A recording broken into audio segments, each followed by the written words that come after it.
Hello, hello. Welcome everybody. Welcome to another MSI Insider live stream. Second one this week already. Oh my god. First time ever, right? Yeah, I think so. We've had live streams on different days, once every now and then, but I think this is the first time we actually have two in 1 week. And yeah, normally we switch to like a Thursday or, you know, a Tuesday, also happened in the past, just to make sure that we can catch the NDA, that we are not too early, because problems. Yeah, and of course it had everything to do with two big launches this week, or well, one launch and one announcement. So yeah, on Monday we actually did our live stream of the new AM5 platform. So we benchmarked the Ryzen 7000 series on our MSI X670 motherboard together with AMD. So that's definitely something you can still look at. It's on demand available on YouTube if you're curious to see how it performed. And if you've been paying attention, Intel actually had their innovation event. I think it was yesterday and today, right? Yeah, it's multiple days. Yeah. And we could not tell you guys today, like yesterday, Intel is announcing their new Z790 mainboards, because that was part of the NDA part. So we just said, hey, we're going to cover the NDA event, the Intel Innovation event, but if we say something like that, you already know what's going to happen, right? Yeah, it's more than just covering the events. As you can see, we have a whole bunch of motherboards here in front of us, and we will talk about every single one of them, show you every single one of them, talk about the features. We're also going to talk about what Intel announced exactly, of course. So we're going to talk a bit about the 13th gen Intel Core platform, the new chipset Z790 that all these boards are based on. So a lot of stuff to talk about. Yeah, it's quite interesting because it's a long time ago that both Intel and AMD launched a next generation platform basically in the same period. And then also you have NVIDIA with their GPUs, RTX 40, and it's all coming on the market at the same time. So yeah, I think you already sold your kidneys, so maybe now it's time to grab your wallet. I think usually you saw like you had a launch and then one of the two parties was ahead and then you had half a year nothing and then the other one launched and was usually a little bit faster than the other. Yeah. But now indeed very close to each other. Unfortunately we cannot benchmark the 13th gen yet, so as Intel already announced. You have a CPU there? No, I don't have a CPU. But you could have shown that to everybody, right? Well, I can already tell you it looks the same as a 12th gen. Okay, boring stuff. Yeah, it's the same socket. It looks the same as an Elder Lake physically, so same dimensions also. Yeah. Okay, so today we also have a giveaway. We have Valhalla Dawn of Ragnarok. If you want to participate in the giveaway, you can go to msi.com/do/insider, or you can go on YouTube and Twitch. We have our chat bot, spam bot, whatever it's called. They just switch them on, the bot? Yeah. Click on the green link, and I think you guys know how to do that. Let's get on with the content. Yeah, I see Chun Yan Lo is saying Z790 Edge RAM can OC the DDR5 RAM to 8000 megahertz. The Mini ITX can, that's correct. I already see some more questions that will be answered very shortly, so maybe let's just get into the content, and I'm sure it will answer many of those questions. Apply Intel 12th gen on 790. Yeah, let's indeed, Michiel, you're right. Let's take a look talk about that. Yeah, we already said we had last week live stream RTX 40, last Monday RTX, RTX, not RTX, Ryzen 7000. So today we're going to talk about the Intel 790 platform. Next week we're going to talk about the AMD B650 platform. So we also have a lot of mainboards to show. Have we, Michiel? You are the sample guy. Yeah. Not as many as we have today, but today I definitely have some stuff to show. Yeah, for sure. Then the 12th of October, that should be the launch date of the NVIDIA 4090 for 24 gig. So we hope to do benchmarks that day. But maybe we move that one to like Thursday, depending on how we are with drivers, etc. And then Thursday, the 20th of October, we are allowed to benchmark this platform. So 13th gen with 790. We could technically show you the 790 platform with 12th gen, but you know the performance already, because you will see the same performance as what you will see on Z690, for example. It's mostly the feature set of the chipset where the difference is. Z790, no Unify. let's wait. What happened to Unify? Let's wait. We come to that. Quick recap of the Intel launch event, what they announced yesterday. Michiel? Yeah, so Intel announced a 13th gen Intel Core platform. So basically it's like an improved version of Alder Lake, you could say. It's called Raptor Lake. And basically, what Intel mostly did is make them faster, so you will see higher frequencies, but also added some cores. So this, especially if you're interested in multi-threaded performance, you will see some serious increases of performance are to be expected with the 13th gen, simply because they will have more cores. So Chipset is pretty boring, right? Because between the Z690 and 790, not so much difference.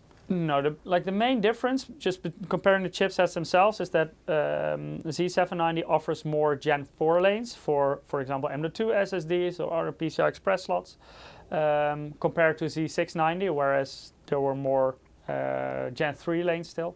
So you had Gen 3, Gen 4, and of course Gen 5 on Z690, and now you will see Gen 5, a lot of Gen 4 on Z790. But also the motherboards itself, of course, we upgraded them as well. They have some new features that weren't available yet on Z690. Yeah, so Marijn in the chat on YouTube is also saying Z790 is kind of a scam, guys, because there isn't really a major reason to use Z790. You better use Z690. He is in a way correct, and later we will also show you what the difference is in pricing, because that also makes a really interesting story. However, don't forget that these 13 gen are using a different kind of power than 12 gen. I'm not sure if Intel already announced it, so I'm not going to name any numbers. But if you want to get the most out of it, you also need to ensure that your VRM is ready for it. Yeah, later on we will already talk a little bit about the TDPs that were announced by Intel. Yeah, true.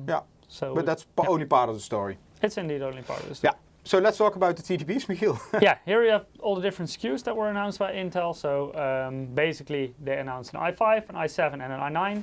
And from either one of them, you will have the K version and the KF version. K means it has an unlock multiplier, so you can overclock with it if you use a Z series chipset. So if you, for example, use a B660 motherboard, you cannot do that, for example. But on a Z790, like we have here on a Z690 from the previous generation, there you can. The F SKUs, they don't have integrated graphics. So maybe let's go to the next one. There we have a comparison between the 13th gen and the 12th gen. So these are the K SKUs. They come with the Intel Ultra HD graphics 770. So that's still the same in the 13th gen compared to the 12th gen. But as you can see, the clocks increased, but also the number of E cores, so the efficient cores. What Intel introduced with Alder Lake was basically like a big little architecture. We already knew that from sort of mobile chips, but they have P cores, those are the performance cores, and you have E cores, those are the efficient cores. The P core count is still similar, so it's identical when you compare 12th gen to 13th gen, but you will see more E cores in the 13th gen. And because the clock speeds are also boosted, you will see slightly higher performance from the P cores, but a lot better multi-core performance because of all the extra E cores. So, Michiel, sorry to interrupt you. Two interesting questions. Mr. Masterdox and Horizon on YouTube. Basically, can you still overclock the non-K CPU, so with base clock? Are we allowed to talk about it? Yeah, if you have a motherboard with an external clock generator, but that's required. Okay. So it's like 12 gen. We, for example, have a specific B660 board that can do this, but also our MEG boards have this feature. It's an external clock generator, and that allows you to fiddle around with the base clock. Yeah. So basically, in a limited range, you can overclock, but if you really want to get the most out of overclocking, you should go for KC. So that's in combination with a Z series chipset, because that allows you to overclock through the unlock multiplier. Yeah. Okay. Anything here? Let me see. I see. Someone saying Intel 13th gen is better than AM5. That remains to be seen. So on the 20th of October, we will do a live benchmarking, so then you can see all the performance of it. Yeah. So this is the KF? Yeah. Same story, however, without GPU integrated graphics included. Yeah, indeed. So at the very end, you also see the MSRP. So if you switch back to the other one, you see it will be slightly higher for the one with integrated graphics. Yeah. Actually, an interesting point is that the MSRP of the 13th gen CPUs is identical to the 12th gen, apart from the i5. So I believe for the KF model, it's $30 higher, and for the K model, it's $20 higher. But the prices for the i7s and the i9 are identical to the 12th gen. The MSRPs are. Of course, nowadays you can get them at a little bit lower price. But something that has increased are the TDP values, and especially the max turbo power consumption. So that, of course, also has to do with the increased core count. With those extra E-cores, they also consume some power. So you will see a slight power increase. But later on, you will also see that Intel claims that efficiency is quite a bit better on these CPUs. Did B660M mortar? Later we will talk about the models. Talk a little bit that's about previous generation. No, it didn't get cancelled, but I'm not sure if it's available in any region yet. So best to check with your local reseller to see if you can find one. So this is what Intel announced in terms of performance, what you can expect from an increase on 13th gen compared to 12th gen. So basically, because the architecture didn't change much, you'll see a single-threaded performance, the increase mostly from the frequency. Also, the memory speeds increased a bit. So I believe it was 5200 on 12th gen, and now the officially supported frequency is 5600 on 13th gen. So okay, we'll see a little bit of performance increase, and there is more cache available in the 13th gen compared to 12th gen. So also there we got a little bit of increase. Chunyan Lo on YouTube is asking, did the IPC increase? No, I don't think really, not really, because the architecture is basically the same. The only thing what they did, they increased, of course, they increased the clock speeds and they added multiple cores. So that brings the most performance there. That's also why you see such a big leap in multi-threaded performance. That mostly has to do not with the increased frequency, but with the number of cores that are the E-cores that were added to the CPUs. Still, of course, you will also get some extra performance. It's like the TikTok in the past. The TikTok, was it TikTok or TikTok, whatever. The strategy from Intel. They have a new architecture on the, and then next they do the same architecture on a new node, so a smaller production process. Then they introduce on that same production process or node a new architecture. So either they go for stability. But this is not exactly like that, because this is still the same production. It's still the Intel 7, as they call it. It's a 10 nanometer process. It's called Intel 7. So there are no changes there. The performance increase now is mainly partly because of the increased clock frequency, but mainly, and that mostly has to do with the big increases in multi-threaded, are the extra cores that you will have, the E-cores on these 13th gen processors. Yeah. Some talk about iGPU. I mean, we are not allowed to benchmark or talk about benchmarks. However, we already said the same like last generation. It's still the UHD 770, so you know what performance to expect. Yeah. This is not a iGPU to game on. It's hello, my display works. Yeah. So, for example, if you only do CPU intensive work and you do basically a graphics card is just idling all the time, then it doesn't make sense to buy a discrete graphics card. So that's where you could use it. Or for example, for debugging. If you're not sure if you have an issue with your graphics card, you can use it for that as well. There are also some other features. For example, Intel QuickSync is available when you use the iGPU. And that's, for example, a feature that will not be available on the F-SKU, because that one, of course, doesn't have it. But don't expect you can properly game on this. But for multimedia purposes and stuff, it should be good. It should be okay. I see Vechtom in the chat. He's deaf. And Monday I was checking, and our subtitles didn't work. So Vechtom 74, I hope they're working right now. Otherwise, it will be a bit difficult to follow this. Let's talk a little bit about performance. Of course, this benchmark or this slide was released by Intel, so we cannot trust it by default. You have to wait. Well, they are comparing to themselves, so that's usually the more trustworthy one, because usually you always see that vendors, they pick the cherry pick the benchmarks where, of course, their results are best. But this is compared to their own processor, so it's the 12900K compared to the 13900K, and it depends very much on the game, if you will see performance increase or not. It also differs very much per game how CPU intensive they are. how much they respond to the higher clock frequencies. But yeah, you will see, generally you will see a little bit of an increase here, and that mostly has to do with the frequency, of course.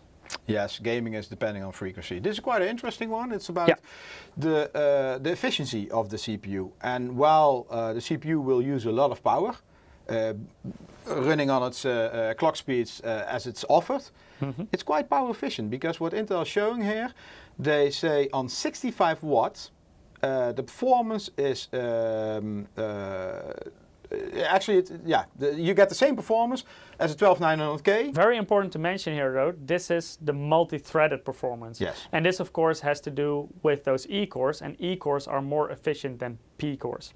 Yeah. So don't expect to get these kind of efficiency gains when you're gaming, because then you're mostly using the P-cores. So this is really a multi-threaded comparison. Yeah, and this is exactly what Michiel explains with the Intel slides. You know, these are marketing slides. So yes, they give you an indication, and probably they're not untrue, but for multi-threaded, I definitely believe this is correct, but don't expect to see the same. Indeed. They always give you best case scenario. Yeah. Okay, let's talk a little bit more about the platform, because you have more changes than that. So the CPU got an upgrade, more cores. I was incorrect actually about the 12th gen. I thought it was DDR5 5200 by default, but it's 4800 instead of 5200. Yeah. So now it's 5600 on the 13th gen. The DDR4 controller, no changes there. So the official speed for 12th gen was already 3200. It's still the same for the 13th gen. So both memory controllers are always in the CPU, and it depends on the motherboard which one you're using. So if you get a DDR4 model, then you will use the DDR4 controller. If you get a DDR5 model, you will use the DDR5 So controller. in the past we had those combo boards. One of them is the memory lover. I forgot the chipset. It's a long time ago. That was not with DDR4, DDR5 No. That's indeed DDR2, DDR3, etc. Yeah. So you could either run on one board, either choose to run on two DIMMs, DDR2 or DDR3. But nobody, not any vendor, has these combo boards in the market anymore, because for compatibility and performance it's not the most ideal solution. It was more for system integrators who had the flexibility to offer one system starting with DDR2 and then easily move to DDR3 when the price dropped, without having to revalidate their platform and at that moment hard disk image again, so their OS. Yeah, did you already talk about USB 20 gig? No, that's actually a small change with Z790 compared to Z690. So it's up to 5 ports now. Please, very important, it's up to. So we can choose to make it 1, 2, 3 or 5, 4 or 5. And this differs per vendor and per motherboard, because if you don't choose to use those PCI Express lanes, that's part of the flexible I/O design, you can use them for other things. And sometimes you choose to use this for an extra Thunderbolt chip or whatever. So yeah, I think there are not many platforms who have like 5 USB 20 gig. Most are offering 1, 2, maybe 3 max. Yeah, so yeah, it's not very common indeed that you see 5 physical USB 20G ports on there. I would say the biggest change is the increase of PCI Express 4.0 lanes, so from the chipset. And those are 20 for Z790, where there were only 12 for Z690. And you'll mostly see that in more fast M.2 slots. So where if you have a lot of M.2 slots on a Z690 board, at a certain point you have to use PCI Express 3.0 because you have no more PCI Express 4.0 lanes available. And with Z790 you can do more at 4.0. So that's the main difference. But of course, if you compare for example, Z790 Carbon to Z690 Carbon, you will see more changes on the motherboard itself, because also apart from what Intel changed within the chipset, we also made adjustments on the motherboard. So you will see differences in the VRM, you will see differences in the connectivity, some other nice tricks that we will show you later as well. So it's definitely not that it's just the same board but with more Gen 4. So this was a question a lot of times already. I saw this in the chat. Can you use the, for example, the 13th gen CPU on your Z690 motherboard? Yes, you can. Of course, it needs to be BIOS available. For MSI, we already released this BIOS. You can download it from the website. The only problem you have at this moment is to find the 13th gen CPU, because I think they're only available from the 20th of October. Yeah, 20th of October in the stores. And of course, you can also use a 12th gen in your Z790 motherboard. And later, with pricing, we will show you the flexibility of this, because there are also some other factors which come in mind. And then we're going to basically compare the pricing on the DDR4 AMD platforms, DDR5 AMD and Intel platforms. What is a good option? And this is actually a nice thing that you can switch around between them, because this also means that if you don't care about more PCI Express 4.0 lanes, and you don't care about the additional features that you get on a Z790 motherboard, you can also go for a cheaper Z690 board. Yeah. And also cheaper. We will later talk about pricing, but that's cheaper. It's usually like if there is a new series launched, the older one usually gets a little bit cheaper. So yeah, that way you can combine 13th gen with Z690, for example, but also the other way around. If, for example, one of these boards has a very nice feature that you really want to have, but you already have a very nice 12th gen that is still sufficient for your needs, then you can also only upgrade your motherboard, for example. Yeah. So Ravi on YouTube has a very good comment. 14th gen new socket type. Well, we are not allowed to talk about it. That's still NDA. But typically, Intel has two generations of CPUs on like a socket. So yes, if that continues, we can assume next 14th generation would be a new socket. We don't know for sure though. We don't know for sure indeed. And you can argue that AMD has a more flexible platform, because AM4 was around like 6 years, 2018, 22. Oh, 18 or 16? Let me think. No. I think 16 even, yeah. Yeah, 2016. So that's like 6 years. So that's quite a long time. But it doesn't mean that you always can upgrade, because there are limitations on BIOS. You want to have faster memory or something, or you want to. So there are always limitations on upgrading. It's not like you can drop each CPU in each socket, or let's say each platform, each chipset. But yeah, generally it's more flexible. Let's say like that. Yeah, there are definitely benefits, and for example, that the fact that AMD, for example, ran AM4 for as long as they did, but at a certain point you also run into limitations. So, or you want a new USB generation. Yeah, but also, for example, the new CPUs of AMD, of course, were able to support PCI Express Gen 4. Well, for AM4, that wasn't, of course, we're now at 5. Yeah. But if you had an older motherboard, you could not utilize that. Also, the VRMs on, for example, 300 series chipsets that were launched with the first generation Ryzen were not always fully prepared to run a 16 core that were launched in the later generations of CPUs. And VRM is a lot of times the limitation. Yeah. Okay, let's continue. Let's talk about our lineup. We already saw some questions about this. Yeah, so actually we have quite a lot of boards at launch. No Unify, by the way. Not at this point, at least. I'm not saying it will never come. That's important to mention. Yeah. But in the MEG segment, we will have the MEG Z790 Godlike. That we'll also show you later today. We'll also have the MEG Maybe you can already tease where it's... Let's have a quick look. So it's heavy, Godlike, the right? big one. Yeah, it's very heavy. As you can see, it's also very wide. It's an extended ATX one. Then we also have the MEG Z790 Ace. That's this one. Also an extended ATX motherboard. Not as big as a Godlike, but still quite big. Later we will go more in detail and... Yeah, we'll go through all the details of any board. Yeah. Then in the MPG segment, we have the MPG Z790 Carbon Wi-Fi. That's this board right here. So that's a regular ATX motherboard, not an extended ATX one. You have Edge as well, right? Yes, I also have the Edge. This is actually the DDR4 version of Edge. Yeah. With a nice light silver heatsinks. So as you can see over here, later we have a slide, I think, split up DDR4, DDR5 boards or not? Later on we'll go through every board identical, and there will be a sign showing whether or not it's also available in DDR4. If the product name mentions DDR4, it will be a DDR4 board. If it doesn't mention the memory, so like the one in the middle, MPG Z790 Carbon Wi-Fi, it's a DDR5 model. Yeah. So indeed, when it's DDR4, it's specifically mentioned in the product name. Yeah. So And, here you, for MPG Z790 Edge, you for example see two models, so Edge Wi-Fi and Edge Wi-Fi DDR4, and they're identical apart from the fact that one is with DDR4 and the other is with DDR5. How many kidneys do they cost? We Depends. cannot talk about pricing today. However, we have one just for our calculations. Yeah. So that should give you a bit of an indication. Is there a mini ITX? Mini ATX is mini ITX. No, not at this moment. Not a micro ATX, I think you mean. There is no. At this moment, we don't have a micro ATX. We do have a mini ITX. Yeah. Normally, micro ATX you see. Oh yeah, sorry, mini ITX. Yeah, you can show as well, Michiel. That's the next one on the list, right? Here. That's this board right here. And as some of our regular viewers know, I'm always a big fan of mini ITX. Yeah.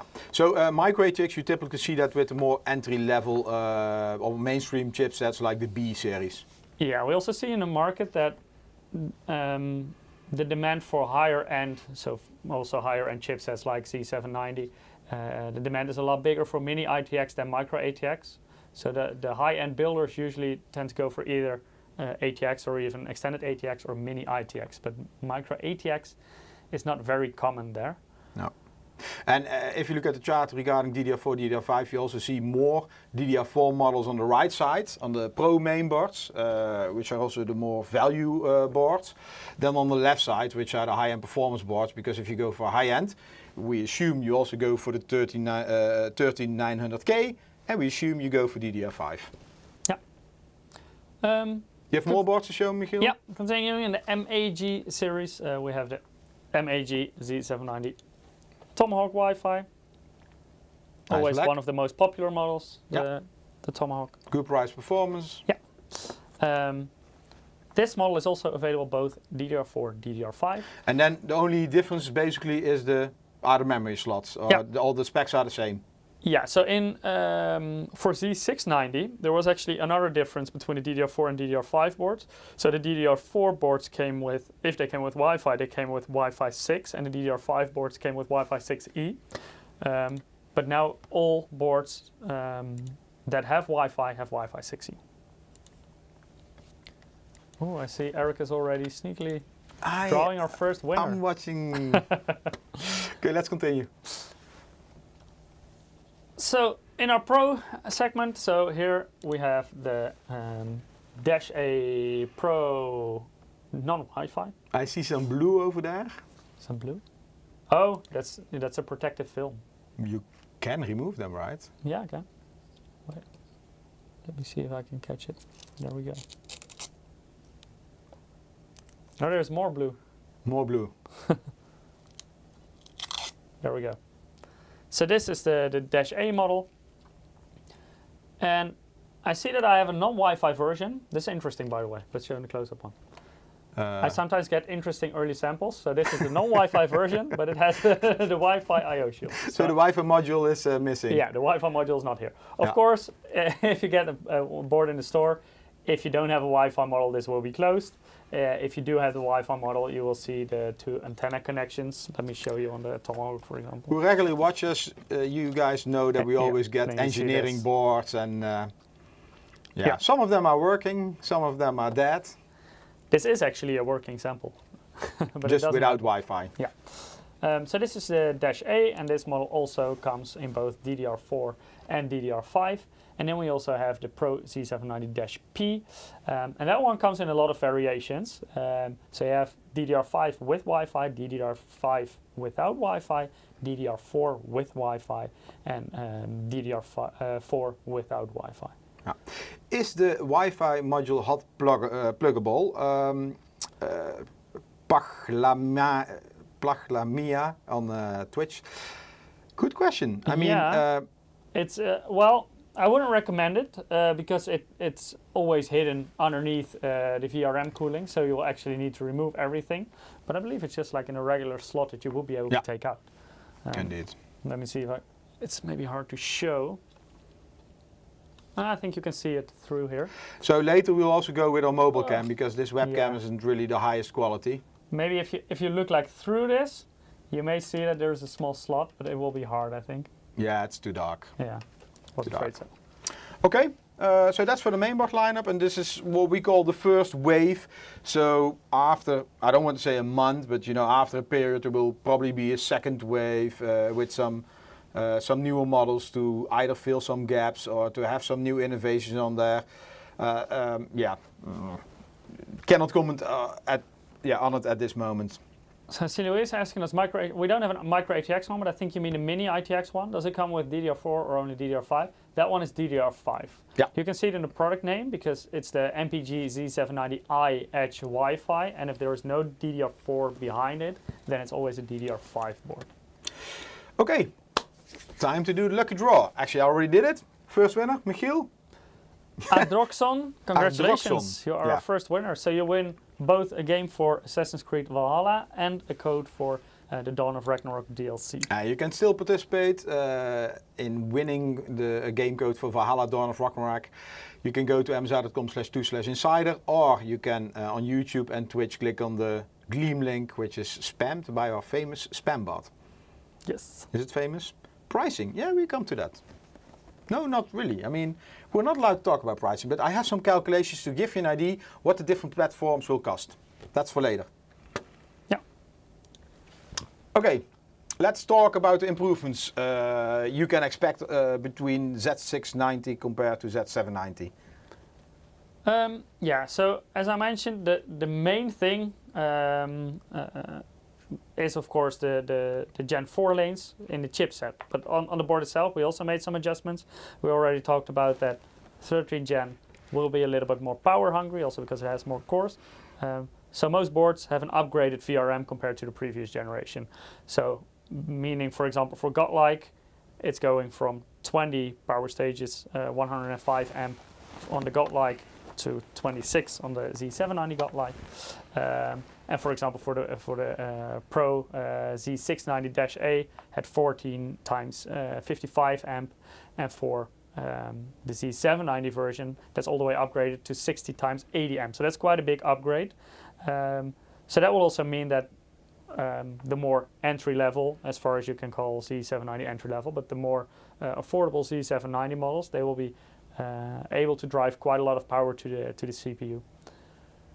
So I see a lot of questions about pricing, and then Tractor66 on YouTube is also asking, are they going to have the same nonsense pricing like the X670s?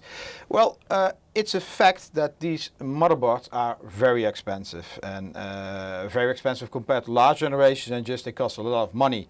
Michiel already explained on Monday during the AMD 7000 live stream why that is, but I think we should repeat it again. Yeah, and I think Z690 was also already quite expensive. Yeah. So I wouldn't say the gap between those would be huge, because Z690 also already required quite high-end components to support, for example, DDR4. Yeah, so let's name them. So we're talking about support for DDR5 and PCI Express 5. So that requires a high-end PCB with a lot of layers. Yeah. This is quite expensive.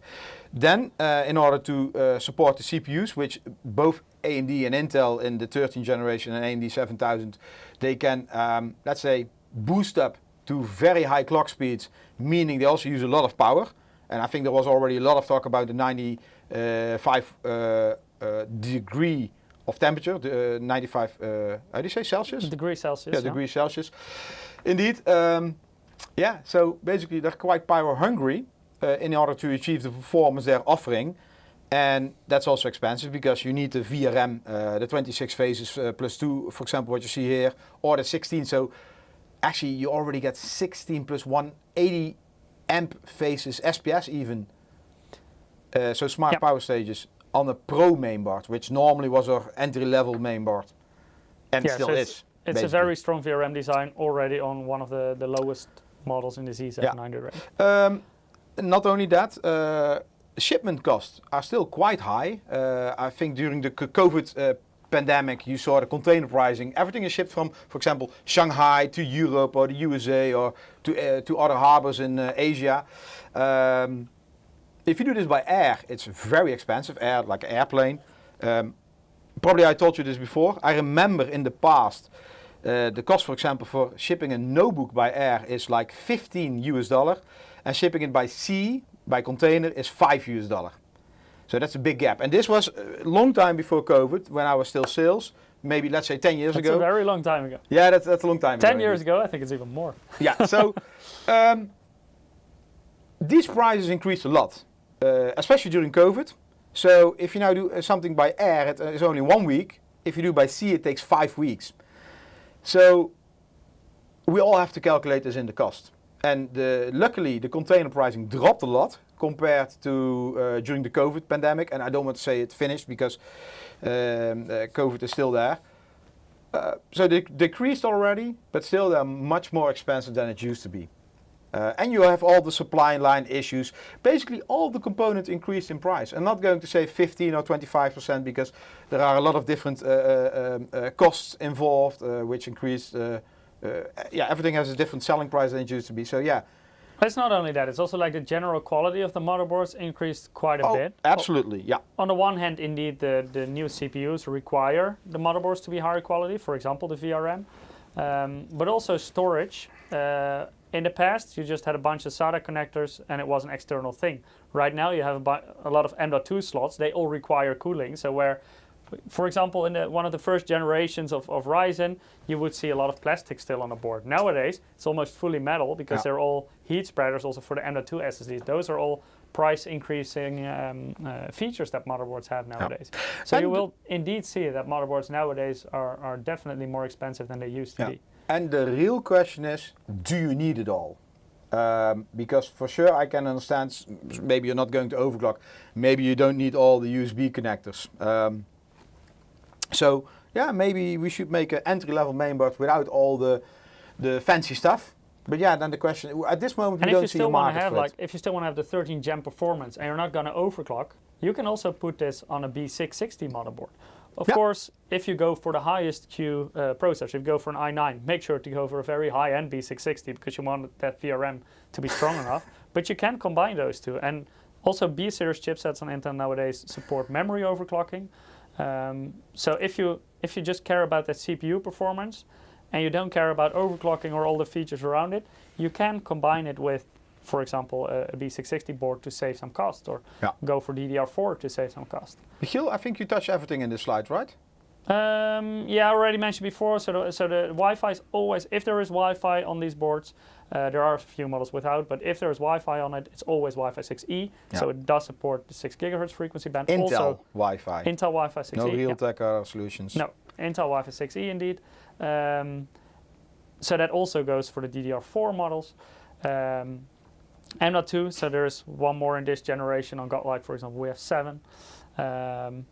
And there are some new features that are specific to the motherboard. You see a couple of them already here. So we have power delivery on the front USB Type-C, addressable RGB Gen 2 instead of Gen 1 on the Z790 boards and B660 boards. A nice screwless M.2 shield frozzer, for example, that we will demonstrate later on as well. So those are all the quality of life features that you will also get on the Z790 boards that were not yet present in Z690. So Mr. Masterdox is already saying, hey, do the mainboards get stronger PCI Express slots? Because the RTX 40 series look like really heavy.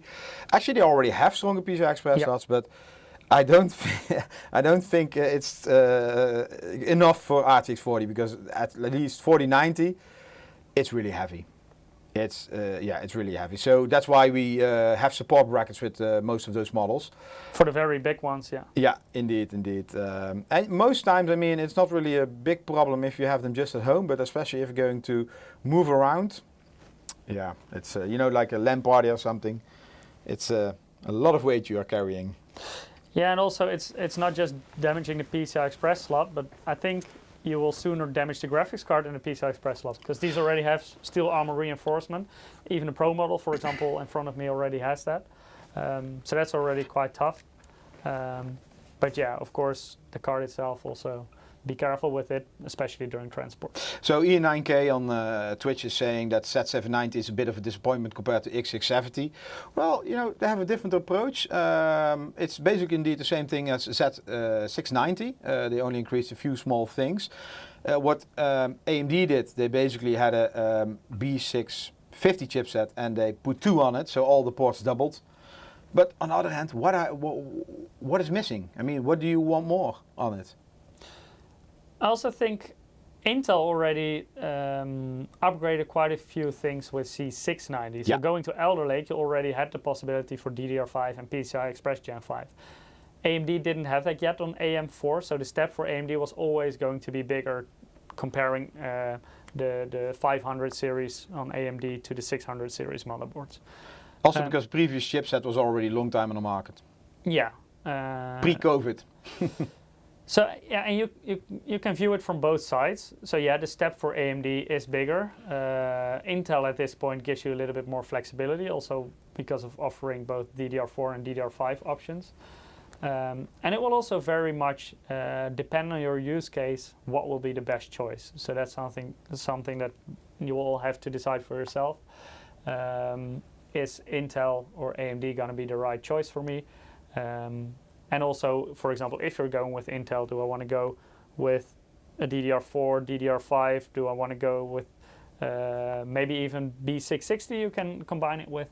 So a lot of things to choose from. I would say just wait, let's say a month until, is it a month? 24? Yeah, about 3 weeks until you see the performance, and then you can compare the performance and also the power usage and the price of both the Intel and AMD platform. And then based on from what you're coming on, because maybe you have a Z690 board, or maybe you already have DDR5 memory, I think then you can make the right choice for your next upgrade, if you are into the market for an upgrade. Hakim is saying on YouTube chat, what about the prices? Don't say because of COVID. Well, actually, because of COVID, sorry, couldn't resist. Okay, let's talk about VRM, Michiel. Yeah, VRM, as I already mentioned, increased quite a bit comparing generation to the generation. So all the way up to 26 dedicated power stages for the CPU on Godlike, 105 amp. So that's a lot of power. We calculated this morning, right? Yeah. You need to have two 1.3 kilowatt power supplies for Godlike. You're not going to max this out anytime soon. The problem will always be cooling your CPU first, because it's still a relatively small CPU, so there's only so much you can dissipate from that surface area. And I would even say with a mid-range board, you will always sooner run into CPU cooling issues than VRM issues. Yeah, so basically if you look at this chart with all the VRM layouts and components for all the models, please remember that each of these models can run the 13900K without any problem on default settings. And it's what Michiel says. It's Z series, so you can overclock with it. Yes. And that's where you start to benefit from having a stronger VRM. Yeah, but cooling is essential. Yeah. So, I mean, Godlike, that's something for LN2 or maybe some other extreme solutions. But with liquid cooling on a lot of these mainboards, you can already get a lot of extra performance. But cooling will be your first issue you run into. Twinny says, you guys sound very Dutch. Well, that could have something to do with the fact that we are. I used to study Dutch in the past. Yeah, sorry, my accent sucks. You have to deal with it. So yeah, already as you can see on the most entry-level models, you still see a very strong VRM that indeed, like Eric already mentioned, can easily run even the i9 on stock speeds. So it very much depends. Do you want to do overclocking? If you want to do overclocking, how far do you want to overclock? And also what CPU do you want to overclock? If you're going to overclock an i9, you will need a lot stronger VRM than if you're going to overclock an i5, for example. Yeah. So always try to make a logical combination there. MP Chun is saying same bracket as 690, correct? If you mean like the cooling mount, yes, it's identical on Z790 and Z690. Yeah. Also the socket is identical. That's also why you can interchange the CPUs. NL Charles is asking, will there be a micro ATX Z790? No. Normally you see the micro ATX mainboards on the B chipsets. Yeah. Not at this point at least. Like never say never, but no plans at this point. Yes, all are smart power stages. That's correct. Yeah, and that's also quite expensive. Yeah, and that's also, of course, has to do with the fact that these are Z-series boards. And, well, we believe that people buy a Z-series chipset because they want to overclock with it. If you're not going to overclock, you might as well go for a B-series chipset. And I think this is also the case compared to the past. In the past, the gap between the B and the Z chipset, overclockable and non-overclockable, was much smaller. But nowadays the gap becomes much bigger because we are like, if you are going to buy Z, the only reason you buy Z is for overclocking, and then you Sometimes need to have a strong as VRM. well. Connectivity can make a bit of a difference as well. Yeah, true. But generally, I would say most people buy Z because they want to have the freedom to overclock. Michiel, a question for you about the clock gen. Which of these mainboards do you know? Are we going to talk about it? From top of my head, the MEG models have an external clock generator. Okay. Yeah. Okay, let's move on. Cooling. Because, if you have actually, these VRMs don't need cooling, right? Depends on what you're going to do. If you're going to do extreme overclocking, then it will be different. Yeah. But if you're running it at stock, yes, especially on Godlike that you're seeing right now, you could just drag everything off and run it. So this is also why mainboards get more expensive. Well, there is actually no need to, because I think Ruud with 12 Gen Z790, he showed running one of our mainboards, I think it was Godlike or Ace, without a VRM, just stock speeds. So this VRM is so good, so high quality with smart power stages. Actually, it regulates itself, so you don't need those expensive, I want to remind, VRM coolings. But you know, the media, everybody's saying, oh, it needs to have decent cooling, and so and that's also it looks a lot better. Oh, no doubt. So, but this is actually, I don't want to say marketing bullshit, because there are cases where you really need it. But how do you say that? It's getting ridiculous. Yeah, but also if you're running it at stock, would you get a Godlike? I think most people that will get a Godlike would overclock with it. I just want to make the case, and we're not now talking about Godlike, I just want to make the case that because everybody expects it, there are more costs on it. Because would you buy a Z690 mainboard for running on stock without a VRM heatsink? No. No. No. So that's in everybody's head. Well, I think for most... And this, of course, also differs per model. Like if you have a more entry-level model, the VRM will not be as extreme as on Godlike. Yeah. And then in certain situations, you will need VRM cooling sooner than you would at a Godlike. Yeah. Well, do we need to explain here anything? Metal backplate, PA in the back. Yeah, I think interesting one here is the dual heat pipe that it has. And it's also a direct touch heat pipe. I think we have more about that, right? Yeah, later as well. Here you can actually see it running through, because the dual heat pipe is both on the Ace and the Godlike. And because the direct touch heat pipe, there's actually only a thermal pad in between. So it's not inside the heatsink, but it's actually directly on the power stage. So only a thermal pad is in between those. Also to improve with that heat dissipation. Also the Ace and the Godlike come with a fin stack heatsink, and for the Godlike that's a wavy fin one, or basically like the wave curved one you for example also see in our graphics cards. These boards also have a metal backplate, so the Ace and the Godlike, and it's not just a metal backplate, but they also help to cool the VRMs from the rear.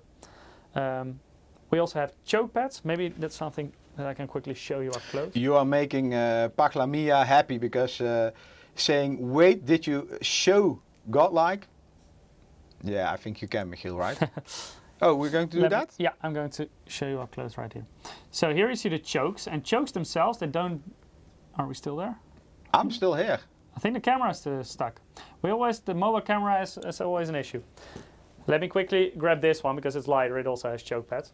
So here you have chokes, and they don't generate a lot of heat themselves, but they do absorb heat from the surrounding components. So the power stages are right behind the chokes, so underneath this heatsink, and they also heat up the chokes somewhat. So by having thermal pads on the chokes, you will help to cool down the whole VRM area. Can you check the mobile cam again? Hello? It's dark. Yeah. It has issues. Yeah, it doesn't work for a very long time. Oh my god. It doesn't matter. Anyway. Yeah, move on, right? Louise asking, is M.2 PCI Express 4 or 3? That depends on the exact slot. Later more about that. Yeah, later more about that indeed. So extended heatsink is, for example, what we have on the Tomahawk that I have right here. So the VRM heatsink stretches all the way over the I/O ports to have bigger surface area, which helps with the heat dissipation. Yeah, maybe the heat pipe is very difficult to show, right? Yeah, then I need to grab a board with a heat pipe, but it's very difficult What on a these. potato camera is this? Let me see. I think from this side I can show you a little bit. Our other camera died actually. We used to have No, it didn't die.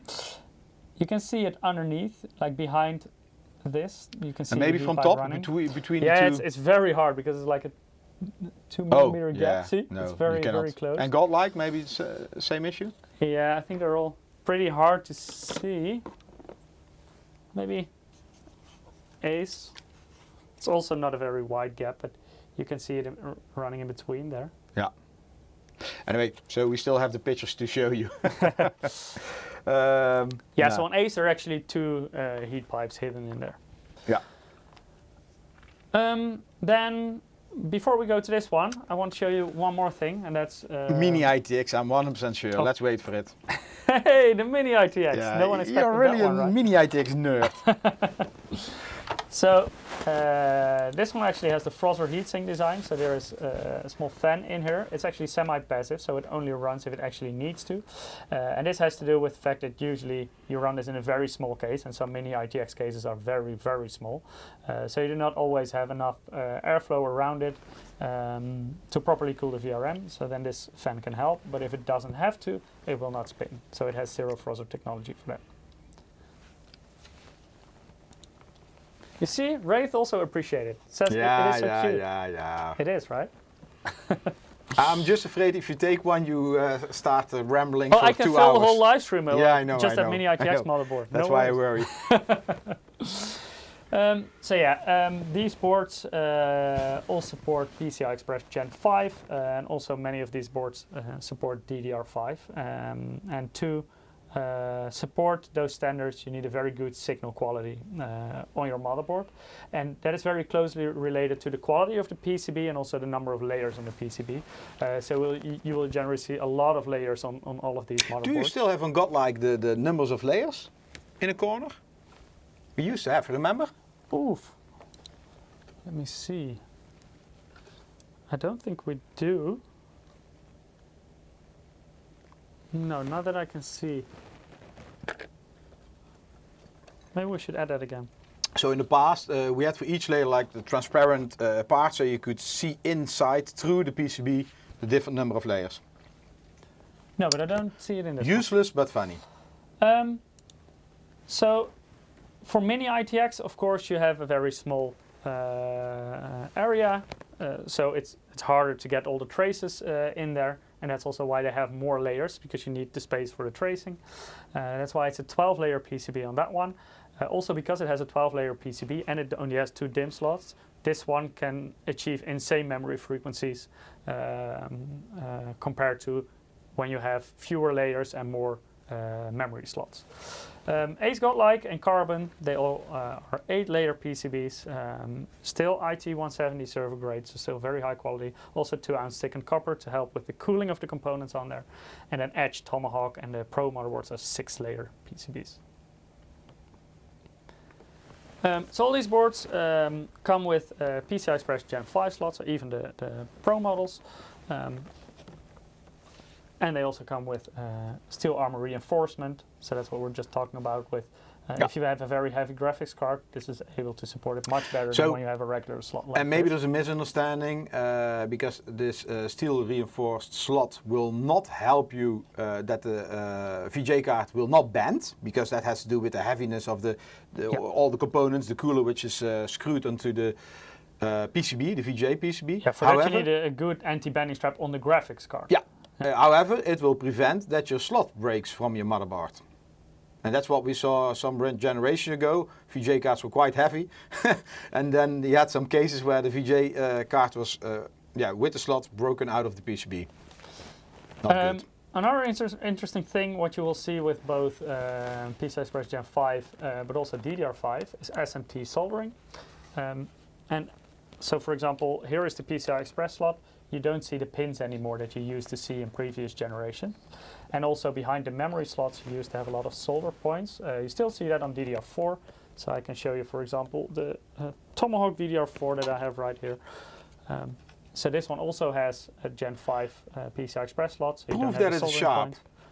No, that will We make want me to see bleed. blood. But here you can see that the memory slots are not SMT soldering. Yeah, and to be honest, you know, PCI Express Gen 5 is pretty useless if you talk about VGA. I think, I would say for M.2, it's going to be a different story. Oh, absolutely. But for VGA, we already didn't see that much of an increase from Gen 3 to Gen 4. And of course, newer cards, they require more bandwidth. So at a certain point, it will fill up. But with the existing generations, we didn't see a huge performance increase going to the next PCI Express generation. This is part of this generation, so you get it. But never ever believe that you need to buy a mainboard which has PCI Express Gen 5 VGA support, because in the coming 10 years, you probably will not benefit. Maybe 5 years. Anyway, you know, don't. And I think also RTX 40, as far as what I saw. It's hard to say though, because there are technologies that could use graphics cards in a different way. Professional applications can benefit from it. That's what we saw with Gen 4, but a few percent. Yeah, indeed. But also, it still remains to be seen like how graphics card will develop over the coming years, and if they use the interface in a different way that they do right now, then it could make a difference. But it's still. Wake me up when that happens. It's still hard to tell right now. Yeah. It could also be that you still barely benefit in a couple of years. So DDR5 on some boards, DDR4 on others, also come with memory boost technology. And as I mentioned, the mini ITX can even achieve up to 8,000 megahertz or higher on the DDR5 frequency. That has to do with the fact that it's a 2 DIMM board, 12 PCB layers. So those are not numbers you will achieve on ATX board with 4 DIMM. But still, because I'll have quite a lot of layers, you will get high memory frequencies. And probably this will still increase, because this is of course with the current DIMMs. And the DIMMs quality and the different dies. They're getting better and better. I already saw people talking about the B die in the chat. DDR5 is still in its very early days, so it's been out for less than 1 year now. So you still see a lot of changes in the DDR5 market, and the modules are also improving quickly.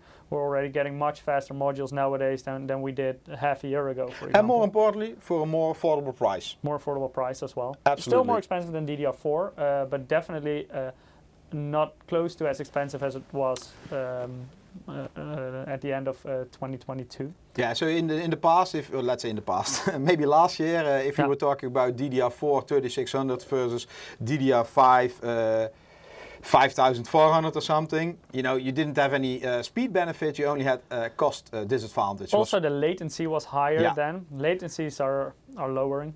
But now we already see DDR5 6000 for affordable pricing. It's still 2 times more expensive than DDR4 3600.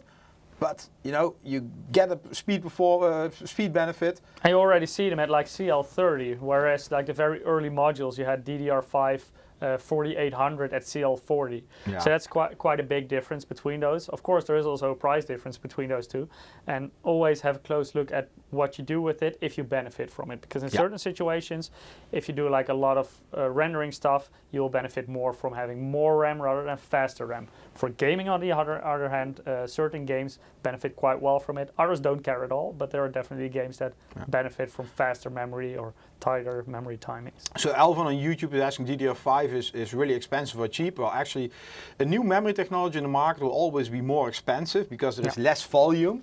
And at one moment, you know, the market will demand more because there will be more platforms in the market, like what we see now with AMD AM5 with Ryzen 7000 series. And of course, you already had Alder Lake and this platform, Z790. So there will be more demand, they will start producing more, and pricing will be lower. And at one moment, there will be a crossover point that there is less demand for DDR4, so it will become more expensive because there will be less production.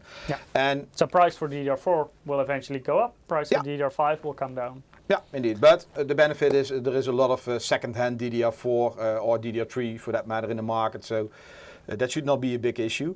And I think the crossover point will be somewhere next year, at least not this year. And this also has to happen because we will also see later, like next week, we're going to talk about B650. Yeah. And probably Intel will also introduce a cheaper version of the Z790 chipset, the B series.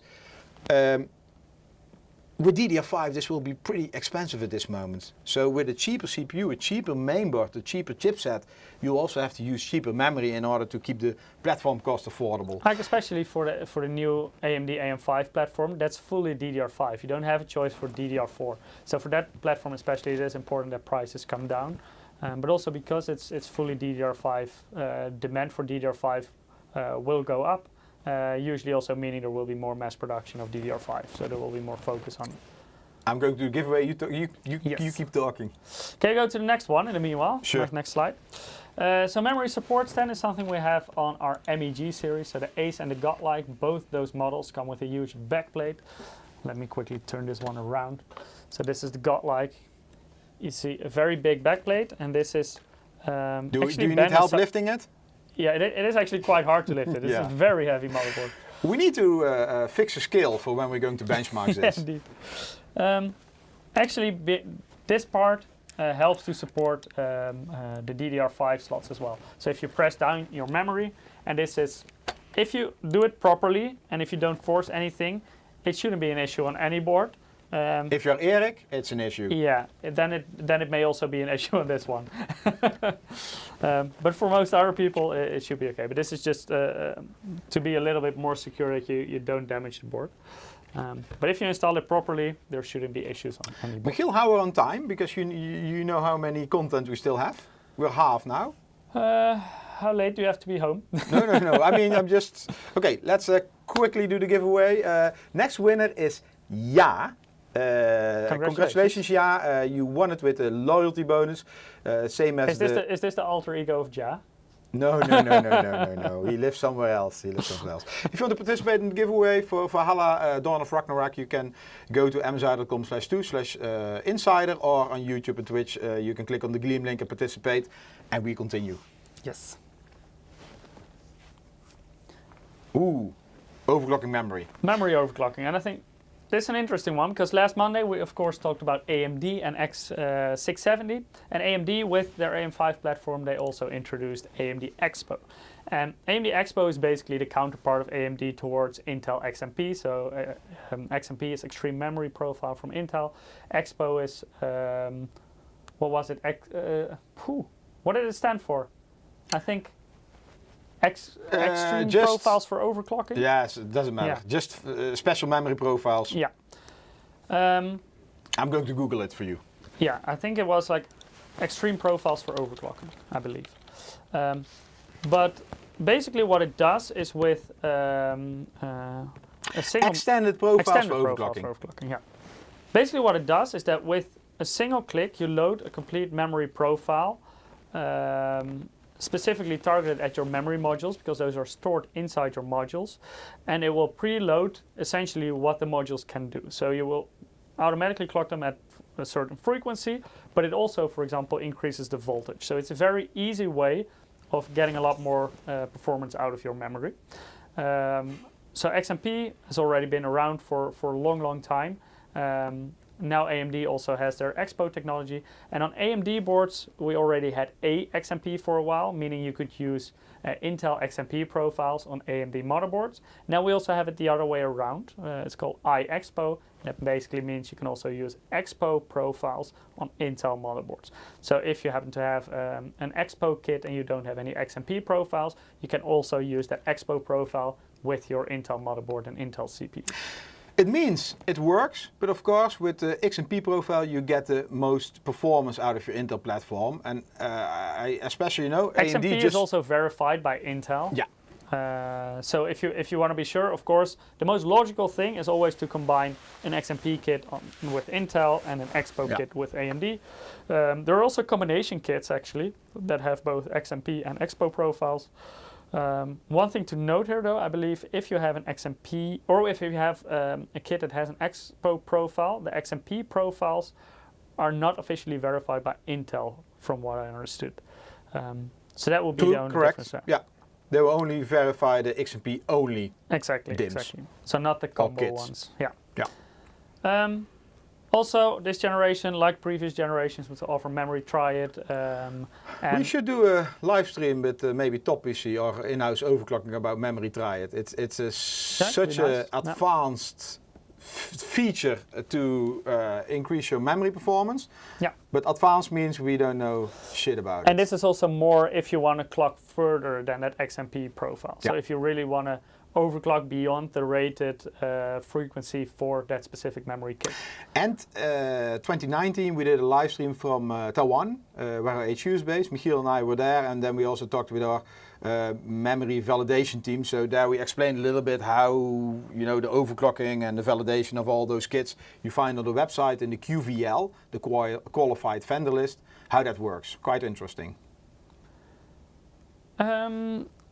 Louis is asking, the Mini ITX has PCI Express times 16, right? Yes, it has a single PCI Express times 16 slot, so you can install a graphics card. Corsair Sloop, does memory try it ever work? Yes, but you need to be patient and you need to try.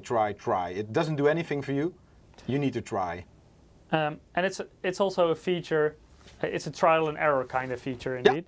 Yeah. So Expo and XMP, they generally just work, so you just click it. You need to be a nerd. Yeah, for XMP and Expo are very accessible preset profiles, so it's a very easy way, it's like a one-click thing. It's not like that with Memory Try It. Memory Try It is if you really want to explore the boundaries of what your modules can do. Yeah. Talking about those boundaries of what your modules can do, the MEG models actually have a very nice feature called Memory Force, and they will show you basically the potential that your memory modules have. So basically how much headroom you can still expect to have in a module. And even within a memory kit, that can differ per module. So for example, the headroom of a certain module may be higher than for the other one. So if you want to do extreme overclocking, that's also an easy way to see which of your modules will probably be best, for example, to set records with. M.2, this is getting crazy. Yeah, M.2, a lot on these boards. Of course, very much depends per model. Godlike even has 7 M.2 slots in total. So yeah, really, really a lot. It also depends per model if you have M.2 in PCI Express Gen 5 or not. So certain models only offer on Gen 4, others also offer Gen 5 possibilities. And an interesting one, yeah, of course, Mini ITX. But it offers 3 M.2 slots on the Mini ITX board. So there are 2 at the front and 1 at the back. And the 2 at the front are like on top of each other, right? Yeah, they're on top of each other indeed. Yeah. So, to be honest, I didn't check pricing, but there will be one moment, and I think we're nearing it, that the pricing of M.2 memory will be lower than that of SATA memory. Because it's used in notebooks, you see now it's adapted more in normal desktop systems. So basically, more volume should mean a lower price. I think it already is like quite affordable. It of course very much affordable depends for on sure, but even that it's cheaper than a SATA solution. Yeah, eventually that yeah. I also expect that to happen. But it will also very much depend on what you get. Like a very high-end Gen 4 SSD at this time, but of course there will be Gen 5 SSDs in the future. They will be way more expensive than getting a more entry-level Gen 3 SSD, for example. Also the type of flash memory on your SSD. So if you get like a QLC SSD, it will be more affordable than getting a TLC SSD. So that's the type of flash memory on there. So a lot of variables there, but I think prices of M.2 SSDs have come down a lot over the past couple of years. So Creepy3 is asking, is 7 too many, guys? No, there are for sure solutions. In the past you had people who always demanded 8 SATA ports. I still remember it. No, we only have 6. I need 8. Same here. There are a lot of people using storage. Well, I think that like the further we go, the more important it becomes, because people always like to take their storage with them to their next system. So that's also why, for example, still see 6 SATA ports on a lot of these, because a lot of people still have SATA SSDs that they want to take with them, or maybe even SATA hard drives as well. At a certain point, people, for example, want to upgrade to a faster SSD. Now with new technologies, with direct access storage and those kind of things, faster SSDs will become more important. But that doesn't mean you have to throw your old SSD away. You can still use it for other purposes. So I saw some news, and I didn't pay too much attention, but I think that they said that the SSDs before the year end will still drop like 20-25% in price, not 100% sure. Did you see that, Michiel? Yeah, I saw Yeah, it as well. so, but it's always a forecast. Like stuff can also happen in the world, and things can change around quickly. Of course, but yeah, it's indeed a forecast. And as you can see, these platforms also begin to support M.2 PCI Express Gen 5. We also yesterday announced our new M.2 SSD, the 750. Which is 570. 570. So sorry, the 570 indeed. So the 5 stands for Gen 5, which means it's a Gen 5 SSDs, and then you can expect, of course, much higher performance. This is an indication what you can see here on the screen, what you can expect with one of the generations of SSDs that's coming. I'm not going to say this is the 570 because I don't know. Let's wait and see. But yeah, you can definitely expect speeds to go up to 10 to 12 megabytes per second. Megabytes? Yes, megabytes. Big B. I see DDD is saying 2 is enough for me about the M.2 SSDs. Maybe at this point, so maybe you have 2 SSDs now, but then you have a certain technology that maybe benefits from like a faster, maybe Gen 5 SSD. So maybe you get a Gen 5 SSD. Does it mean you will throw away the other 2, or do you still want to take them with you to your next system? Because then you will already need 3, for example. But 7 is a lot. I Demon79 on Twitch, buying 500 gigabyte every week as an upgrade. Yeah, like a certain, especially like the very high capacity ones, it can be cheaper to, for example, get 2 terabyte SSDs than 1 4 terabyte. Yeah. That a certain setup can also have another benefit. One, you can use it in RAID 0. Means it will be even faster. Second, what I, for example, do is I have 2 SSDs, 2 1 terabyte ones in my PC. One is where I have my Windows install on and software, etc. The other is where I have all games installed. So if I reinstall my system, only games? Yeah, only games. Okay. Just checking. The other stuff is on the NAS. Oh, okay. But basically meaning that if I reinstall my PC and if I format my Windows SSD, I don't have to re-download all those games again. So I have my OS and my games on separate SSDs. I actually do the same, but then on a partition. OS I can just wipe or you know. But then you have to be careful that you don't fully format your SSD. Yeah, happened. But it also means that, for example, I can physically swap out my Windows SSD because for example, I have mini ITX with 2 M.2 slots. If I physically swap out the one with Windows, for example, if I want to upgrade to a Gen 4 or Gen 5 in the future, then I can still keep the other one in there. Yeah. With all the stuff on it. M.2 Shield Frozzer also got an upgrade, and this is going on. And first started in the high end, and now you see this going down to carbon as well. In the past, we only had cooling on the top side, and now, as you can see here, we have the blue, the gray, and the orange, and then again the gray and blue. It's now the SSD because more and more are becoming double-sided, so you also need to cool the bottom. Actually, I have one right here. Oh. Let me show you up close. Yes. So what you often see with smaller capacity SSDs is that they only have chips on this side of the SSD, so on top. But this is a 1 terabyte, for example. Here you see that you also have chips on the other side of the SSD. So this is a 1 terabyte SSD. I think there are also still 1 terabytes that only have it on one side, but I think from 2 terabyte up, you always have on 2 sides at this point. So these chips on the bottom of the SSD, they also produce heat, and with a double-sided M.2 Shield Frozzer, you will also cool the chips on either side of the SSD. And if we talk about Gen 3, this is not really important, but Gen 4 and especially Gen 5, we had a interview with a person from Phison, and he already told us that the Gen 5 SSDs would consume about 10 to 12 watt. So yeah, then you're also generating heat, which needs to be cooled. Because, as you can see in the graph, if something gets so hot, it starts throttling. And if that happens with your SSD, basically you lose performance, and you don't want that.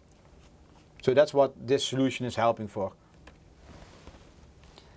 10 gigabit LAN, that is something you will find on our Godlike. Oh, we really need to fix this camera, Mike. This is really bad. Yeah, it's not a great camera.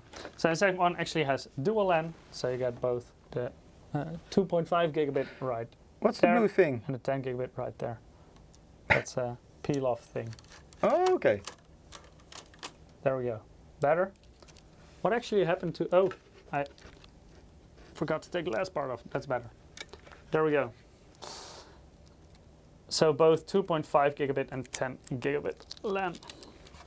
Yeah, iDemon79 on Twitch is also saying about direct storage in Gen 5 should have a big boost in performance. This is true, however, we're already waiting 1 year for direct storage. I know there are some games which are developed, I think also for PlayStation 5, which they will also probably port or release on PC, which have direct storage. So it's coming, and then we will see how big of benefits this will give.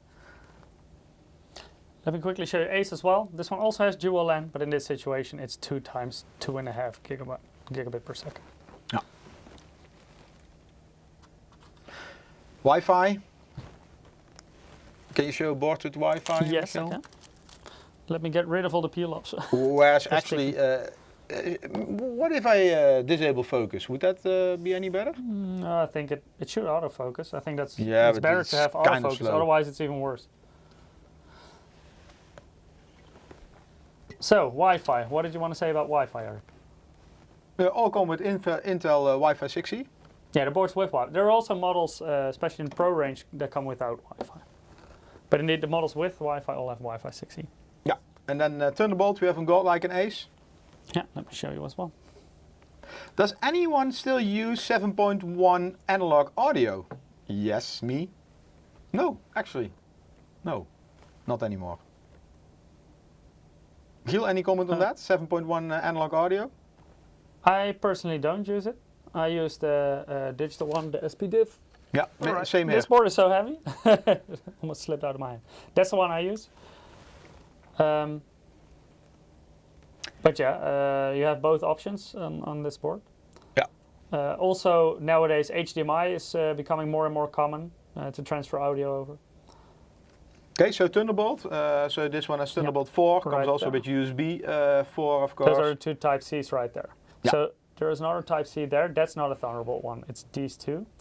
And these are mini DisplayPort inputs. So if you interconnect them to your graphics card, you can also carry the display signal over the Type C. So if you have a monitor that supports it, you can get both power and the display signal over a single USB Type C. Yeah. And some motherboards use internal connectors or some cables. Some even cannot support it. So this is our solution. Michiel, maybe you keep that board. I know it's a bit heavy. Yeah, it's very heavy. Yeah, I know. Maybe we can talk about USB 20 gig. Yeah, that's the one, right. No, actually this one doesn't have the 20 gig this has because this Thunderbolt. one has the dual Thunderbolt. Yeah, so no, that one has front. 2 times front. Yeah, I'm going to get a lighter one. No, come on. You need to go to the gym. I think Ace also has the dual, doesn't it? Ace indeed. But let me... maybe Carbon. It's Carbon? I see Yeah. one on the Carbon. The Carbon has one on the rear and one on the front. Yeah, so that's Tomahawk. So this is Tomahawk for example. That same, yeah. Yeah, so here this is the front Type C. Yeah, so this is USB 3. What is it nowadays? 3.2 Gen 2 X2. Yeah, Actually, it's exactly. what we I'm prefer not to sure call. if this one also has the 20G on the front. We'll see that later on because we'll go through all the No, specs. only of the different Carbon and ITX. They have one on the front. I can show everybody. Yeah, and So. Ace and Godlike as well, right? Ace and Godlike have 2 on the front and no one not on the Yeah, rear. yeah. Because the rear we have Thunderbolt. Yeah. That's a trade-off you always have to make. Yeah, indeed. So, for example, for the Edge, the Tomahawk, and the Pro models, you only get 20 gigs per second on the rear one, and not on the front Type C header. But for all other ones, all other models, you will have on the front. as well. Badtech is asking when is the Ace Z790 available? I would say from the 20th of October. Yeah, should be. Yeah. But can differ a bit per region, so of course. always best to check with your local reseller. Yeah. Power delivery, we can also talk a little bit about that. This is the same what we saw on the 670 motherboard Michiel showed last Monday. As you can see, here you have the 2 front Type C headers, so they're angled on this board. And you see a 6-pin power connector here. If you connect this one, it actually supports power delivery over one of the front Type C ones. I think it's the outer one. It should show on your slide there. I think that's highlighted. It's a different design. This is a different board. I think this is Ace. Yeah, this is Ace. Let me grab Ace quickly. Anyway, normally you have 27 amp and with watt. Now you get 60 watt if you connect that power, and of course your phones charge much faster. Yeah, you can also, if you have like a notebook that supports power delivery over USB Type-C, you can. I think. I need this. Your notebook also charges over Type-C, yeah, right? I forgot my adapter last week. Yeah, then you can actually connect. And I had some problems keeping the battery full. So actually, one of them, this one, supports the power delivery function. If you want to have like the 60 watt power delivery, you have to connect a 6-pin PCI or PEG power connector, so PCI Express graphics, it's called. It's not for graphics in this situation, but it's the same connector that you will use for that. So Elrich Troll King, he saw you yesterday, Michiel. He did? Yeah. Where? In the video, the reframe. Oh, I thought in the supermarket. Yeah. But yeah, that's definitely possible. So Audio Boost 5, no update here. There are actually no new audio codecs released on the market. So this is what we have on the high end. Interesting to mention here is that apart from the Pro-P, all models come with the USB audio codec. That's a bit higher quality codec, has more bandwidth available than HD audio that's traditionally used. So the -P versions, they still come with the traditional HD audio one. That's something to keep in mind. If you care a lot about this, go for the Pro-A or higher, basically. And also the MEG models, so Ace and Godlike, come with the ESS audio deck and the headphone amplifier. But if you have a USB headset, you will not make use of this. No, then you will not use the sound card of the motherboard at all. You will use the external sound card of the headset. There's an audio deck in your headset. Yeah. Also, if you have a wireless one that also functions with a dongle, for example, you don't use the internal sound card on your motherboard. So then, indeed, you don't benefit at all from it. Frost Knights 18 is asking MEG Prospect 700R release date. Good one. Michiel, that's your question for you. Yeah, that's been postponed a few times, so I'm not 100% sure. Do we have a sample already? No. Is it incoming? I requested one, but I don't think it's on our way yet. Okay. But you can expect to see it as soon as we have it. Yeah. Okay, screwless design. Yeah, this is an interesting one. This specifically is for models that have RGB in the M.2 shield frozzer. So in this animation, for example, you see Ace. Can we do live demo? Yeah, I can. With RGB? Yeah, let me. Can we? With RGB. Oh, I mean, you say it's a wireless RGB function. Yeah, I can. Live demo means you're going to show how that works. Yeah, but if I take it off, you don't see the RGB anymore. No, okay. You don't connect. Yeah. But let me show you. I have the Godlike here in front of me. This one, for example, has this feature. Screwdriver. Yes, screwdriver. Oh, this webcam is really terrible. Yeah, it is a terrible webcam. So apologies for the quality of the close-up camera.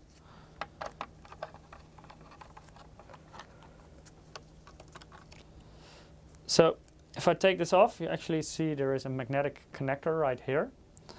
And the other side is, of course, on the motherboard itself. So it's positioned right there. And as soon as you install the M.2 shield frozzer on there, it will connect magnetically, and that will also connect the RGB pins in there. So even though there is RGB lighting within this, you don't have to connect like a separate cable for it to function. So just put on the M.2 shield frozzer and it automatically connects. Because that always was a bit of a struggle if you have like one of those very small RGB cables, and if you're fiddling around with the M.2 shield frozzer, that's not ideal. Screwless M.2 design. This is what we all struggle with in the past. So yeah, live demo for this is difficult if you have the board in our hand. It's better if you put it on the table. So a lot of the mainboards, I'm just waiting until Michiel. Yeah, let me show you. For example, Godlike also has one, by the way. This one also has. This is the Edge. Carbon also has this. Godlike also has this feature. So it's a screwless. Stop. Yeah? Stop. J Gamer.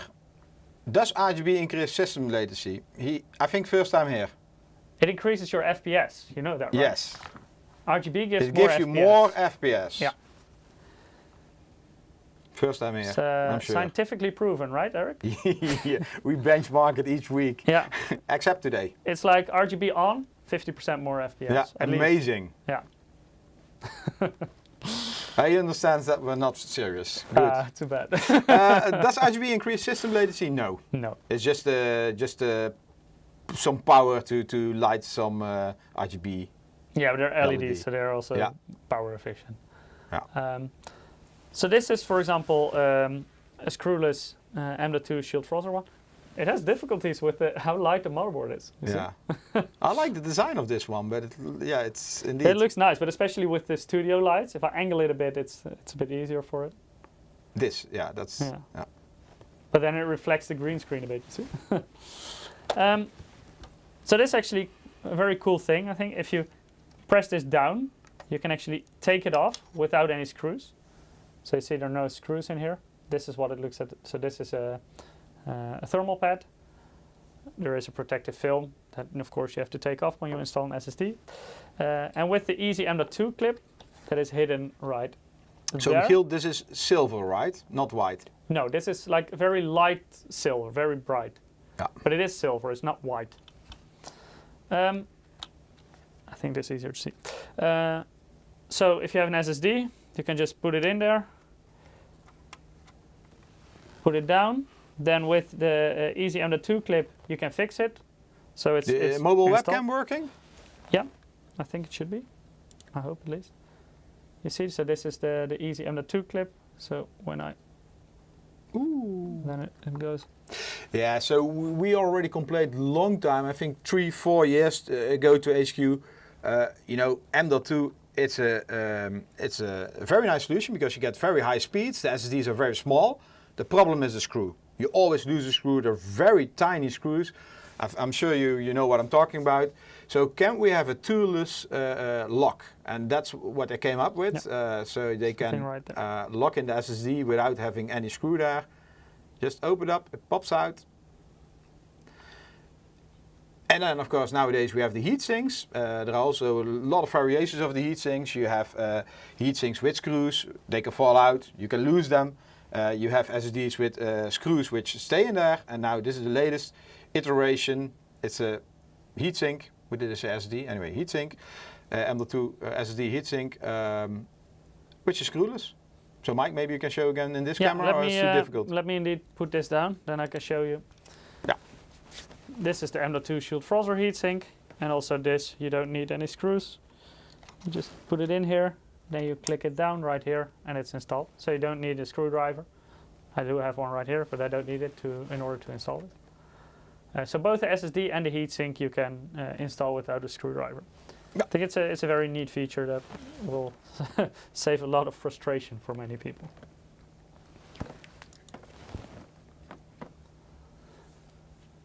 So this animation.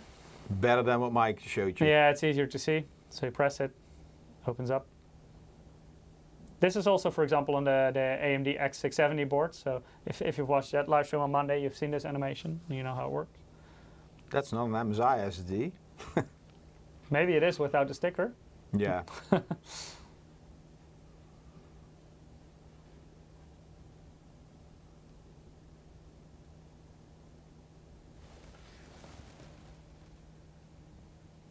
Smart button. I like this feature. Pilocon says was already there on my MSI B550i Gaming Edge Wi-Fi. I actually own that exact board and it didn't have this feature. I'm very sure. Because I have the exact same one. It's my daily driver. Another feature that we're introducing this generation that was not on Z690 yet is the smart button. So let me quickly grab Carbon that has this feature. So you may already be familiar with having the clear CMOS and a flash BIOS button. So those are the two buttons here on top. Now there is a third button. It's called the smart button, and that's one you can assign yourself in the BIOS. So you can, for example, use it as a reset button. You can use it to switch on and off mystic lights, so the RGB lighting. You can use it to go into safe boot, all those kind of things. And actually on the header that you connect the power on your case and the reset button on your case. The reset button you can also assign through this. So you can decide if you don't want to use it as a reset button, you can also use that, for example, to switch on or off your RGB lighting. Yeah. And this is something that you will find on Godlike, Ace and Carbon. Chungyang Lo, show the price please. He asked many times. So today we're not allowed to show you the price. However, we have one indication with some calculations later on. So let's continue. What's the time? Well, you need to do a giveaway. You continue, Mike. Yeah. So Envision Dashboard is a very neat feature. I don't have it on hand right now with our Godlike, but it comes with a nice LCD screen. It's a 4.5-inch IPS touch panel. If you're interested in it, definitely check out the live stream that we had 2 days ago with AMD X670, because the X670E Godlike has this feature as well. And there we also demonstrate what it can do. For example, we've shown it in the camera. Essentially, maybe you can go to the next slide. There you can see some of the examples, what you can do with it. So you can have diagnostic information, temperatures, fan speeds. You can even have live weather reports on there. You can use it to reboot your system. You can put an alarm on there. There's actually a small speaker in there as well that also you can hear Lucky Roar if you boot up your system. You can use it as a media controller, so to go to the next track or That's you, pause right? it or stop. The Roar, they recorded you. Yeah, they did while I was snoring at night. Another very interesting thing that it can do is you can see the status. If you use the Flash BIOS button on the motherboard, you can monitor the status in the LCD screen. I think that's a very neat feature, because otherwise you only see it through an LED, and that can be... it's waiting and hoping. Yeah, basically. So you don't have a very clear indication of where in the process it is. And the screen can also give you information about that. So a lot of different things you can assign to it. And that's specifically a feature. It's a screen that comes with the Godlike. So with the Z690 Godlike, it was actually placed inside the motherboard and you could take it out, but then you would have a gap in your motherboard basically. So we decided now it's like a separate thing. So you connect it to a specific USB port. Maybe you can show the main board. Yeah. So actually there is... you see, like, there is a wide line around this, and at the side it also says M-Vision, so you specifically have to connect it to this USB port. With another USB port it won't work. And then you use it externally, so you can put it on your desk, for example. Maybe show the main board the backplate, because we're talking about that. So both Ace and Godlike, they have a backplate. And it's also used for cooling. Why do you all the time want to have me show Godlike? It's so heavy. You need to grow some muscle or build some muscle. It's like just practice lifting the board all the time. Yeah. So yeah, very big backplate. Will also help with cooling. So there are thermal pads in between. Yeah. It's a bit hard to show. So some main boards they just have a backplate for look and feel and an anti-bending, but this one also has thermal pads below it. So this one does both. Yeah, it works as an extended heatsink basically. Yeah. And this is also one of the reasons why the board is so heavy, because this is fully metal. Yeah. All of the Z790 models also have a pre-installed I/O shield, except the Pro-P. Yeah. So here I have the Pro-A, and actually this one now also has it. It was not there yet on the previous generation, so on Z690, but now the Pro-A also has a pre-installed I/O shield. Yeah. And all the gaming models come with a USB key instead of a driver CD-ROM. Yeah. Let's do the giveaway quickly, because we still have so much information. So Kai, congratulations, you're the next winner. You also won a game code for Assassin's Creed Valhalla and a code for Dawn of Ragnarok DLC. If you can still participate, go to msi.com/do/insider, or on YouTube and Twitch. Our bot spams the Gleam link and you can click on that. Good luck. Let's continue. Another improvement for Z790 compared to Z690. We have it here somewhere, right? Huh? The strip? Oh, I'm not sure. Not this one? Do you have it right there? Yeah, those are one. Yeah. You're actually throwing both of them. Yeah, okay. So these are actually Gen 2 strips. These are Cooler Master ones.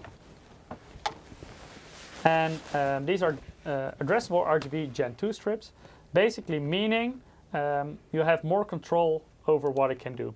So within Mystic Light, RGB lighting software that you will find in MSI Center, maybe if you go to the slide, you can see a bit on the right screenshot, you can see that you can, for example, control every individual LED on this strip. Also, by having a Gen 2 device connected to a Gen 2 header, it also knows exactly how many LEDs are in there, so you can have cool effects because it also knows where it stops, so you can have like the cool Knight Rider effects and stuff like that. So basically the ARGB Gen 2 gives you more control over your RGB devices, but of course you have to make sure that both your motherboard and the device you're using support Gen 2. It is, however, backwards compatible, so if you have an older RGB device, addressable RGB device, you can still connect it to the same header, you just don't get the Gen 2 functionality.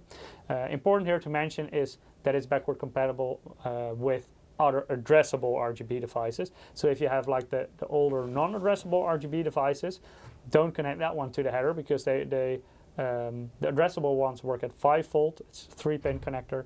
The non-addressable ones are 12 volts with a 4-pin connector. So, will your house burn down or what?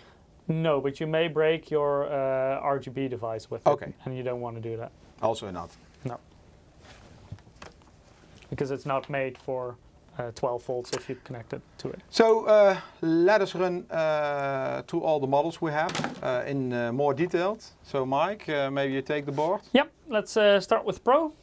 I think you know all these specs out of your head, right? Or by heart, I should say in English. No, I don't know all by heart. I will help you. Okay, I don't have this one on hand actually, so we have to show it by the image. I will know these by heart in a month. I know, well, probably a week. Them. Yeah, maybe. This is the Pro Z790-P, and this comes in many different versions. So you have 5 or 6 versions? No, it's 4 versions in total. So you have DDR4 with Wi-Fi, DDR4 without Wi-Fi, DDR5 with Wi-Fi, DDR5 without Wi-Fi. It has an extended heatsink design, no integrated I/O shield on this one. You do get that on the Dash A model. It has 14 power stages for the CPU. All of them are 55 amps. These are Dr. Moss. With a Dash A you go to smart power stages. It does have a Lightning Gen 5 slot, but it does not have Gen 5 on the M.2, for example. It comes with M.2 Shield Frozzer on the primary M.2 slot. It also has onboard 2.5 gigabit LAN and Intel Wi-Fi 6E connectivity, as well as Lightning USB 20G, and that's specifically on the Type-C port on the rear of the motherboard. Then heading over to the Dash A. So this one comes with a somewhat stronger power design, so it's 16 power stages for the CPU, and all of them are 80 amps. Yeah. This one also has more M.2 Shield Frozzer, so you get I think 4 M.2 slots in total on this one. I'm currently holding the DDR5 model, but it also comes in a DDR4 model. And 2.5 this one is always with Wi-Fi, I believe. Yeah, with Wi-Fi, Intel 6E. So usually, if you don't have an early sample like me, you will get 2 antenna connectors here. Looking at that I/O, you also have 2.5 gigabit LAN. Intel. Actually, is it? I'm not sure about the 2.5 Okay, then I don't know. Yeah. Wi-Fi is definitely Intel one. I'm not 100% certain about the 2.5 on this specific board. Then maybe Realtek. I know the higher end models for sure have Intel. Yeah. I'm not sure about this one. The USB here is USB 20 gig per second on the Type-C. Correct. The front header is 10 gigabit per second. Here you also get the flash and BIOS button, so you don't have to install CPU, memory, etc. Only the power supply, you can flash the BIOS, and then it has both HDMI and DisplayPort. Any other stuff that I'm missing about this one? No, it was Integrate I/O pretty shield. okay. Then we have the Tomahawk. Also 2 versions available, DDR4, DDR5. Yes. And this one has 16 smart power phases. All of them are 90 amp. I like this board, nice look and feel. Yeah, I think also Tomahawk is always a very nice balance of price and features, I think. So this one, for example, comes with 1, 2, 3, 4 M.2 slots. So I think this is very important to mention. All of these boards can just run the 13900K default speeds. No problem at all. Without any problem. You just need to make sure you have good cooling. We're not going to talk about cooling today because that will be when we talk about benchmarks. So yeah, you can buy a very expensive mainboard, but the CPU will not run faster unless you overclock. Yeah, for sure. So they all have M.2 Shield Frozr as well. This is the DDR4 board that I'm holding. You can see it on the soldering pins right there. Looking at the I/O, you get 2.5 gigabit LAN, you get 2 USB Type-C ports. I believe one of them is 20 gig per second. Yes, this one is 20 gig per second, that one is 10 gigabit per second. You also see that you will find more USB on this board. Depending on the port, it's either 10 gigabit for the red one or 5 gigabit per second for the blue one. Here you have two buttons. One is the Flash BIOS button, is this one, and the Clear CMOS button is that one. And you get both HDMI and DisplayPort as well.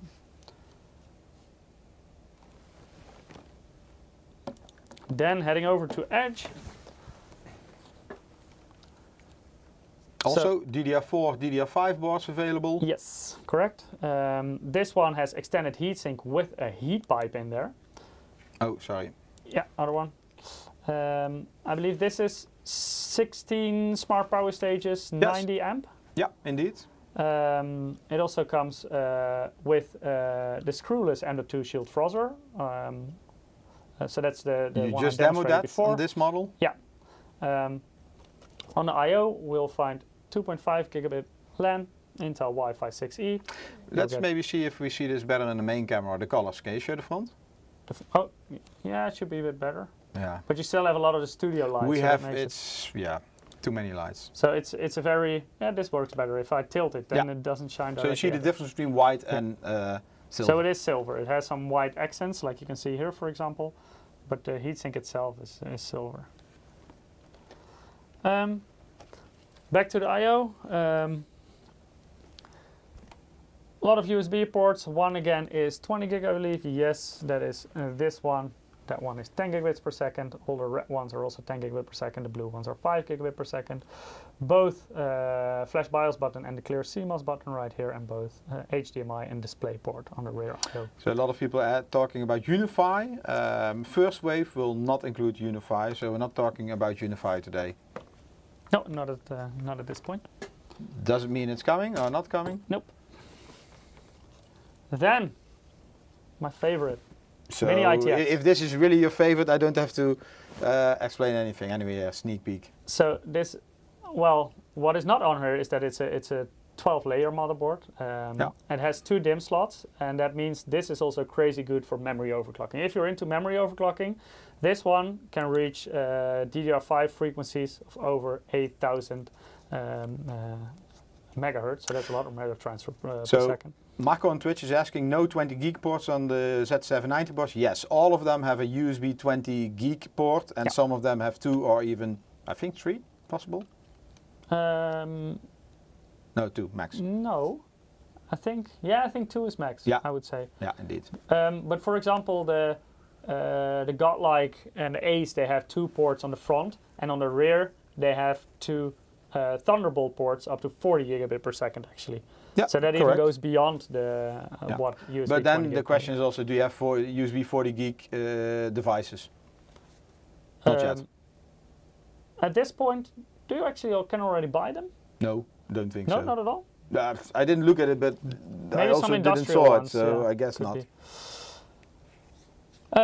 So this one has the Frozr heatsink design. There is a fan in here, it's a semi-passive fan, so it will only run if it actually needs to. I believe this one has 10 smart power stages, 105 amp. Yes. You get 3 M.2 slots. So that's 1 kilowatt. Yeah, it's a lot for mini ITX.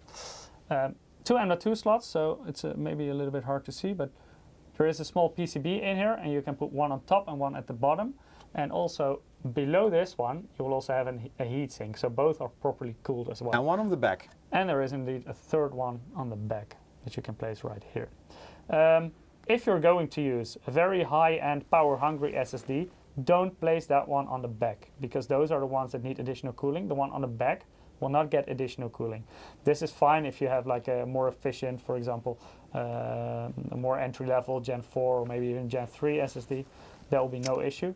But if you have a power-hungry one, use the one with the heatsink. I see a lot of Unify lovers. NRT is asking how will we identify the second wave board with Unify when they will be available. Just follow us. We for sure will talk about it. And it's smart that you all now complain in chat that there's no Unify yet, because we will always make sure to feedback everything to our headquarters. Yes. This one also has USB 20G on the front header. Of course, that's something your case needs to support as well if you want to utilize this.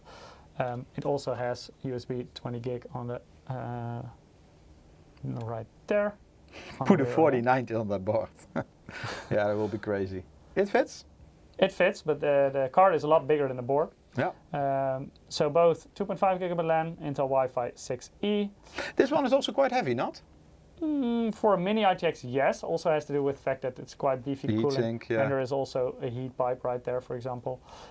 We have some additional cooling on the back of the power stages. Let me see, right there and right there. So this will also help to cool the VRM. And right here, it also comes with the clear CMOS Michiel, button. I just noticed, you know, you That I spent took a more little bit time on this longer board. about the mini ITX than the other ones. You found out. Just general remark. How many power phases for CPU on the ITX board? That is 16. Of 10, no, sorry. it's 10 of 105 amp. Yeah. So that's a lot more than you can usually cool in a mini ITX case. But yeah, VRM is really strong. Then we have the MPG Z790 Carbon. So this one has 19 105 amp smart power stages. So still a lot. You also get the screwless M.2 shield frozzer on the primary slot here. So Matthew, external base clock generator will be found on the MAG boards, and we're going to talk about it after this one, I believe. Yeah. Here in the heatsink, this is actually RGB illuminated, the Dragon. Yeah, you can see that. Yeah, there you can see it indeed. You get Lightning USB 20G on both the front and the rear, so both through this header and on the rear of the motherboard on that port. This one is 10 gigabit per second. The red ones are also 10 gigabit type A, and there are two 5 gigabit type A connectors. You have the top one is the clear CMOS. Then you have the flash BIOS button, and this is the smart button that you can configure in the BIOS. Here you have HDMI connector. Yeah, that's a Z790 Carbon Wi-Fi.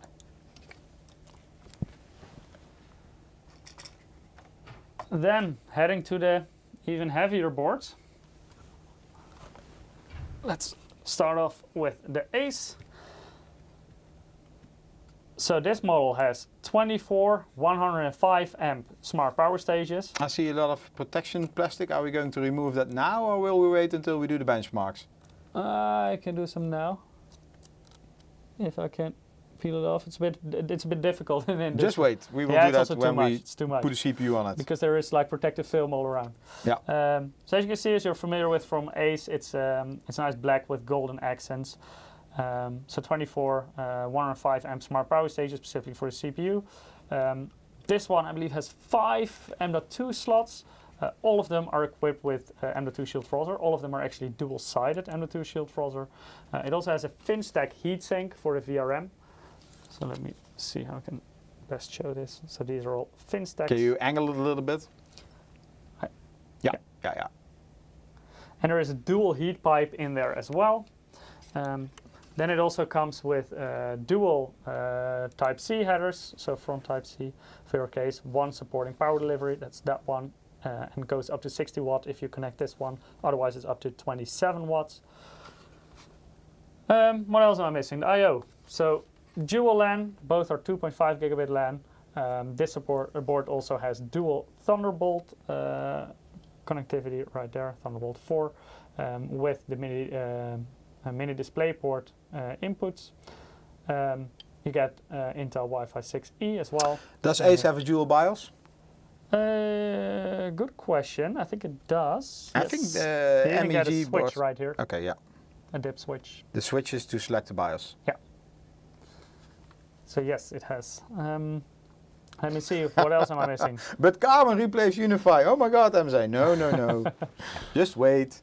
Here also, clear CMOS, flash BIOS button, and the smart button that we talked about before. And there's an additional Type-C port right here, and that is a 10 gigabit per second one. So that one comes in addition to the... Michiel, can you maybe, one moment. We take the mobile cam, Yeah. and you're going to peel off that board. Are we still here? Peel all of it? Yeah? Why not? Why not do godlike then? No, this board. Is the mobile cam working? Yeah, but it's hard to peel off. Yeah, I will come hold the camera. Okay. You will come to hold the camera, right? Yeah. But just if you take the camera, that I know it works. Yeah, It works. like that. Then I will come. I think we're stuck already, though. Really? Yeah. Oh my God, what kind of solution is this? Is somebody calling us or what? No, and it's gone. That's a big No, green screen. wait. We're still here. Oh, Eric is trying to fix it. I hope you guys have a while. God damn it. So no peeling today. No peeling. Yeah, I saw some people, take off the protection layers. Sorry, we're still here. Maybe show it. Works great. Anyway. Wireless cam through a mobile phone. Anyway. Awesome. Yeah, this is really... Go to the main cam. Well, yeah, let me move these boxes to the side a bit so we have some space for godlike. Anyway, in the 20th of October, 3 months, we will do a live stream and then we will peel the hell out of it. We will benchmark it. We will push it to the limit. Anyway. So, godlike. Also, like Ace, an extended ATX motherboard, but this one is even bigger. It's huge. I'm actually wondering if it is... It looks almost wider than it is high. I'm not 100% certain. First square mainboard. No, I think it's even more. It's like wider than it is. Can you hold it in one hand? Left hand, yes. Left hand. Yeah, I saw you. No, sorry, right hand. You did most workouts with your right hand today. So I want you to see tomorrow when you enter the office, like if I have to hold one it for arm 10 is minutes, like this. then I'm done for today. But yeah, it's a really big motherboard. Also has to do with the fact, of course, that this has 7 M.2 slots. The VRM on this is also ridiculous. So it has 26 smart power stages, 105 amp specifically for the CPU. Fin stack, wavy fin, heatsink on top. It also has 2 heat pipes running through all the VRM cooling. Can you remove the protection layers here? Yeah, I can.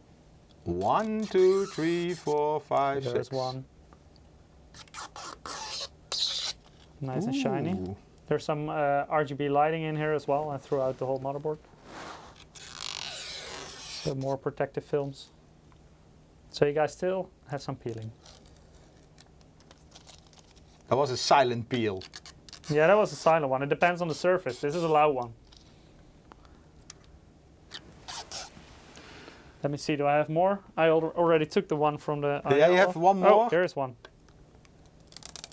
And you have one more. And here's one. Okay. Silent one. One and more. here is one. Yeah.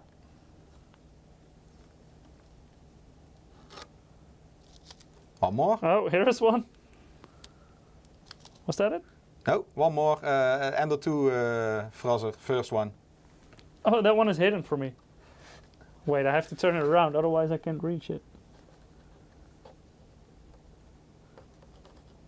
I actually cannot reach it. You see, the blue thing, I think because it has been taken off before, is underneath. Oh my God. No, but it's a screwless one, so it's easy. I can just take it out. You see, then I can reach it. Oh, I actually just took the blue part off. Oh my God. Ah, but it should still be doable. I hope.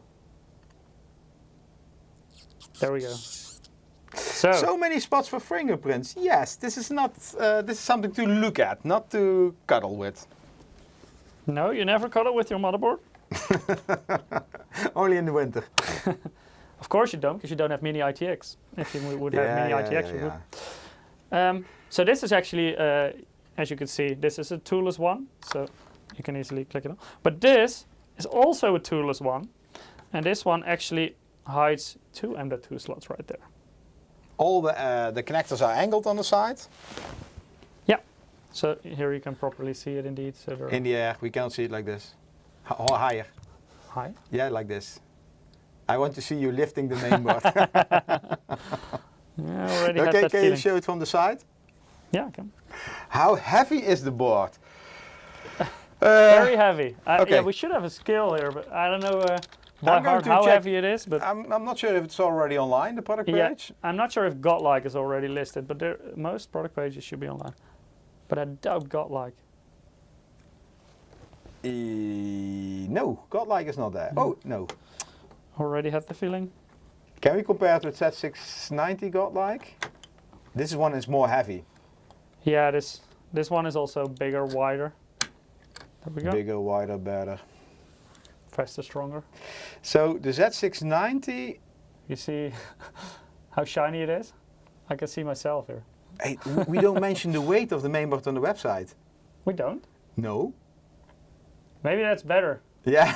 Because then people know what they have to drag around when they put this in their case. It is heavy. It's not But on it's there. so much metal. Strange. And of course the back plate also increases the weight quite a lot. What's there under the GPU area, Sprout?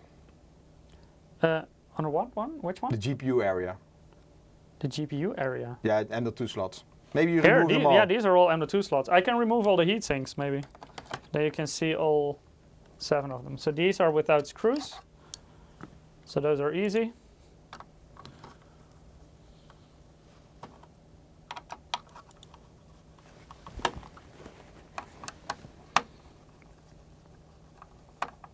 What are the dimensions? Oh, good one.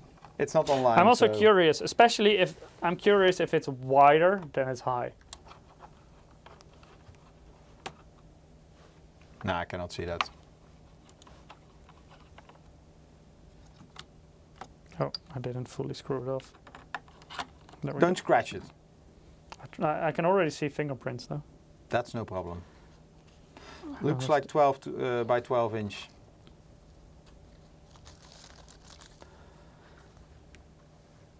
Here you can see all M.2 slots. So that's on top, 1, 2, then above the first PCI Express slot, 3, below, 4, 5, and then at the bottom, 6, 7. Yep. 7 M.2 slots. All cooled by a nice heatsink. Yes. If you fill them all, you have a lot of storage. Yes, you definitely do. So that's the Godlike. I'm not going to screw it all back together. So Yeah, so these are the boards we have. First wave, like what we said. In the, what was it? 20th of October, we're going to do. actually, we didn't finish this one yet. We didn't talk about the I/O yet. oh yeah, Maybe let's still do that You because this one's quite go interesting. ahead. Yeah, we were distracted by all the peeling and stuff. I'm paid by the hour, so. Okay, good. Yeah. So this one comes with 2 gigabit LAN and 2.5 gigabit LAN.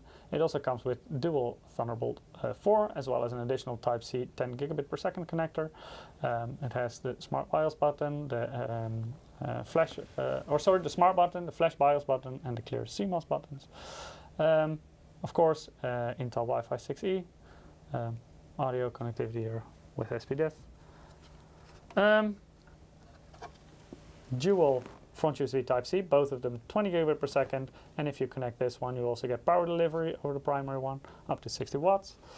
And this board of course comes with the M-Vision dashboard that I don't have on hand here right now, but if you watch our X670 live stream of last Monday, then you will get a very good view of what it can do and what it is. Illusion lighting, also a very nice feature. Right now, of course, the board is not running, so I cannot show it to you, but it's actually a very nice light effect that stretches all the way over the board. So you can see... come back on the 20th, then we will show you all the... We will make sure we have a better webcam, and we will show you all the... I'm not sure if this is a working board, though. So I'm not sure if I can show this live, but otherwise okay. I will try to arrange We will something ask to you show to it. record a video Yeah. or something. So it's not only on the I/O cover here that you have RGB lighting, but also over the M.2 slots. So a lot of RGB there, and also the the magnetic connection in the M.2, so you don't have to fiddle around with cables if you take an M.2 shield frozzer off. Yeah. So Aaron is asking what kind of DDR4 speeds do you see for the 13900K? Well, we're not allowed to talk about performance, but I would say you can expect similar as what we saw on the 12900K. Like in DDR4, like the official support is still DDR4 3200. Yeah, so I think it's the same memory controller. Yeah, could be. But indeed. of course the PCBs... I'm not 100% sure, but I think that's what I would expect. But it can reach way higher than 3200 megahertz in practice. I think nowadays the focus will also switch to DDR5 to improve memory speeds on that one. I think especially for a 13900K, DDR4 is not the most logical combination. Yeah. I think you will see that more often with the more entry level. Can you switch the PC on, Mike? Oh, this one. Yeah. So first we're going to talk a little bit about pricing. After that we will talk about the PC you see over there. So it comes with a nice display. Also 13 gen. We're actually not allowed to power it on today, but and nobody from Intel in the chat, please confirm. Let's talk a little bit about pricing. Because before this live stream, Mike and me, we were calculating and checking a little bit. So the prices you see here are not 100% exact. We took pricing from Newegg. Sometimes you miss $1 or $2. But what we want to show you it's is just an indication in US dollars. Yeah, it's just an indication. Yeah. We also took a mainboard, which is the carbon. Sometimes, of course, we have to go for edge because for DDR4 there is no carbon mainboard. Yeah. But what we want to show here in DDR4, the previous DDR4 platforms, you can see that the price of a system, if we take the most high-end CPU, and I know we didn't take the 3D CPU, which is more expensive. You have about, for CPU, memory, and the mainboard, you pay about $970. I don't think this 3D is, the X3D shouldn't be more expensive than it's not much, but it is. It's more expensive than a 16 core? Oh, no, indeed, sorry, you're right. Because it's only an 8 core. Yeah, lower clock speeds, yeah. Yeah, maybe that will be more honest to include it, but we took the most high-end with the more cores. I think it will be a weird comparison because these are both like the flagship models from Intel 12 Gen and. So pricing is in US dollar, and you see there is only a $10 gap. And of course, don't pin us on this or don't pin me on this. I mean, it's just an indication. Just an indication. Yeah. So then. Intel launched their Z690 platform, which also can do DDR5. So you have the same CPU, DDR5, we took DDR5 6000, and this is not the launch price or MSRP pricing. These are the prices on Newegg, US dollar. I should have put the US dollar sign there. And you see that 32 gigabyte DDR5 6000 is almost, maybe 2 times as expensive as DDR4 3600. It's double as expensive, but it's not as expensive anymore as last year, and you can also see that you get much more performance with DDR5 6000. We talked earlier about this. Then you add about $200 US to the price. That's for DDR5. And this one is slightly skewed though, because here the carbon also adds some to the price. Yeah. But that has to do with the fact we're trying to take carbon for everything, but we don't have a carbon DDR4 model. So that's why the Edge is slightly cheaper motherboard. So that's why it's a little bit skewed, just to make that clear.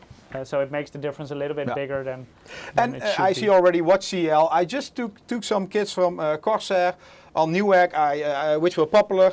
I didn't check any, I'm sure there are much cheaper kits. I'm sure there are much faster kits or worse kits. I think it's like a this is just an indication. CL36 maybe.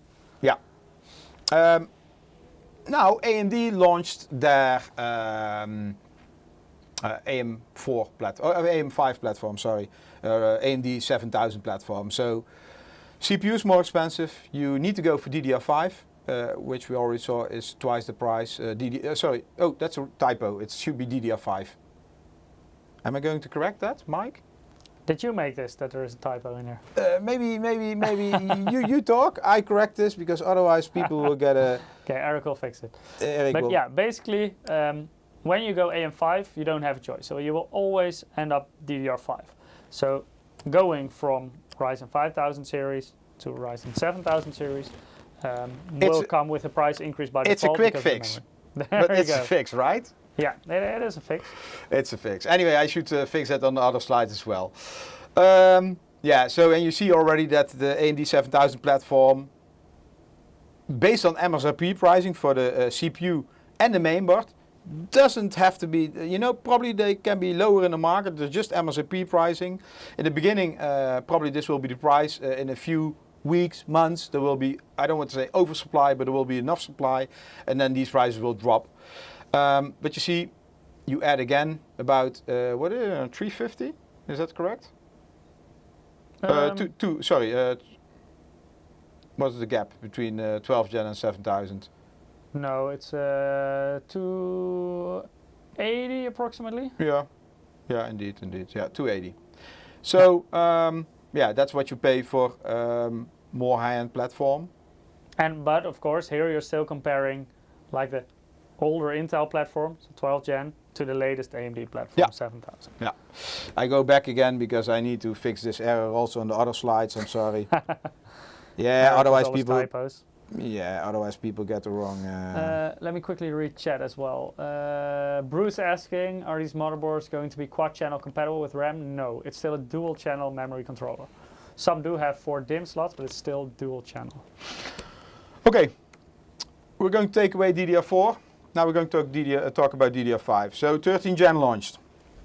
So here you see the first price indication for Z790 Carbon Wi-Fi, 479. Together this is 1320, 18. So you see the price is comparable to AMD. It's a bit cheaper. But these are again. It mostly has to do with quite aggressive pricing from Intel, I would say. At least MSRP. We still have to see what the eventual prices in the stores will be. But the MSRP of the 7950X is $699 US, whereas the 13900K is priced at $589 US. Yeah, indeed. So price is comparable, but CPU is quite aggressive. So motherboard, small difference, but not a major difference between them. Indeed. And to be honest, we didn't have time to look into the small details. Why the mainboard is more expensive? Can be due to VRM, can be due to other things. Later we will figure it out and come back to that. But one of the benefits for Intel, do I have that? Is that you can also run it with DDR4. And then, of course, I'm not 100% honest because we don't have a carbon DDR4 in Z790, but we have an Edge Wi-Fi, which is one step lower. That's also why it's a $100 price gap on the main board. Yeah. So here the price difference you get is between the motherboard and the memory. Yeah, indeed. But and I'm sure there will be other. Fair, the difference will be smaller because the carbon, of course, is slightly higher end than the Edge. Yeah, and then you have the benefit. You can just run Z690 with DDR4. Yes. So then you pay even lower price. So both for the memory, but also because Z690 is a bit cheaper than Z790. So you will save in 2 aspects. Yeah. Of course, you will suffer a little bit of performance with DDR4. It depends very much on the situation how big that will be. But if you do a lot of things that it doesn't really matter if you use DDR4 or DDR5, then it could be a nice way to save some money. So and you could even go further on this because you can, if you're not interested in overclocking, you can also run it on a B660 board. Yeah. So we just took something mainstream like Carbon. We didn't want to go too much high end and too much entry level, but you can do the same indeed with some Pro mainboards and even go for B660. And then don't forget, AMD also has their AM4 platform with DDR4 3600, I should say, which again is comparable. But if you compare these two, depending, I mean, we don't know the final performance, we don't know the final power consumption. There is only like a $30 price gap. And then however, Intel here is new generation, AMD here is old generation. And it also depends a bit on what you want to do. Like if you're mainly interested in gaming, then what you could do for AMD, if you still want to go with AM4 and also DDR4, you could, for example, go for the 5800X 3D, because in gaming that will actually outperform the 5950X, and it will still allow you to go with a cheaper DDR4 platform than AM5 will give you. So that would also be an option. What this is just it's just an indication, because we also did not take CPU cooling in mind, and for the new generation like 3900K and 7950X from AMD, you probably need a high-end like the S360 liquid cooling in order to get the most out of it. And maybe with the 5950 you can get away with a maybe 280, Mike? Yeah, 240 even. Yeah, 5950 is a pretty power efficient which can one. also save you money. And even the 5800X 3D, that one is even more power efficient. Also because it's clocked slightly lower, but gets its performance out of the 3D V cache. It's actually an extremely power efficient CPU. But again, only for gaming. Yeah, that's indeed. That one particularly, because of 3D cache, you benefit from the gaming. If you want to have more cores, then you're stuck with the CPU. Anyway, it's let's wait for the benchmarks in a couple of weeks, 3 weeks time. We can also see the performance not only from 13th gen Intel, but also compare it with the 7000 series. And also we know this is not a perfect comparison, but it's just a bit of to give you an indication of what kind of choices you have on the market right now, and it's very much up to you to decide what is important for your use case. And there are ways, like for example, also if you want to go 13th gen Intel, to shave some off by going, for example, with an older motherboard, going with DDR4, or even going B series chipset, B660, could still give, like, you still get the same performance out of a 13900K, unless you overclock it on a Z series, of course. But by default, it's the same performance out of the CPU, but you will suffer a bit in other areas like connectivity. So basically, I think you need to decide what you're going to do mainly. So from what spec or what aspect you benefit most, and then I think you can, you don't have to pay the big price unless you want the all new and stuff. But you can also use an older platform, an older chipset, or you can go for DDR4 if memory performance is not important for you. Or you can go for the 3D cache if only gaming performance is very important for you and you don't care about the multi-core aspect. It's a question in chat. Are price illustrating US dollar? Yes, this is in US sorry. dollar. Yeah, this was like 10 minutes. No, half hour for the live stream. So I forgot about the dollar sign. That's also why the DDR4, DDR5 typo is in. All from Newegg. I think most of them, not all were listed, right, Mike? No, I think most were validated from Newegg. Also the Z790 was from there. There are a couple listed. Yeah. I see a question. Paco is saying no Z790 Edge D5 version. Yes, there is actually. The Z790 Edge Wi-Fi comes in both DDR4 and DDR5 version. Yeah. Let us talk. Let us do a giveaway. Mike, you can talk about this. Yes, because 13th gen, of course, we're not only bringing that to DIY systems, we're also bringing it to full desktop. Actually to a lot of different models within our lineup. So in the MEG segment, of course, the very high-end segment, you have Aegis Di5. You can also expect that one to come with 13th gen processor. In the MPG, you get the Infinite X2. And in the MAG, we have the Meta. We actually, quite recently, we did a live stream about that one.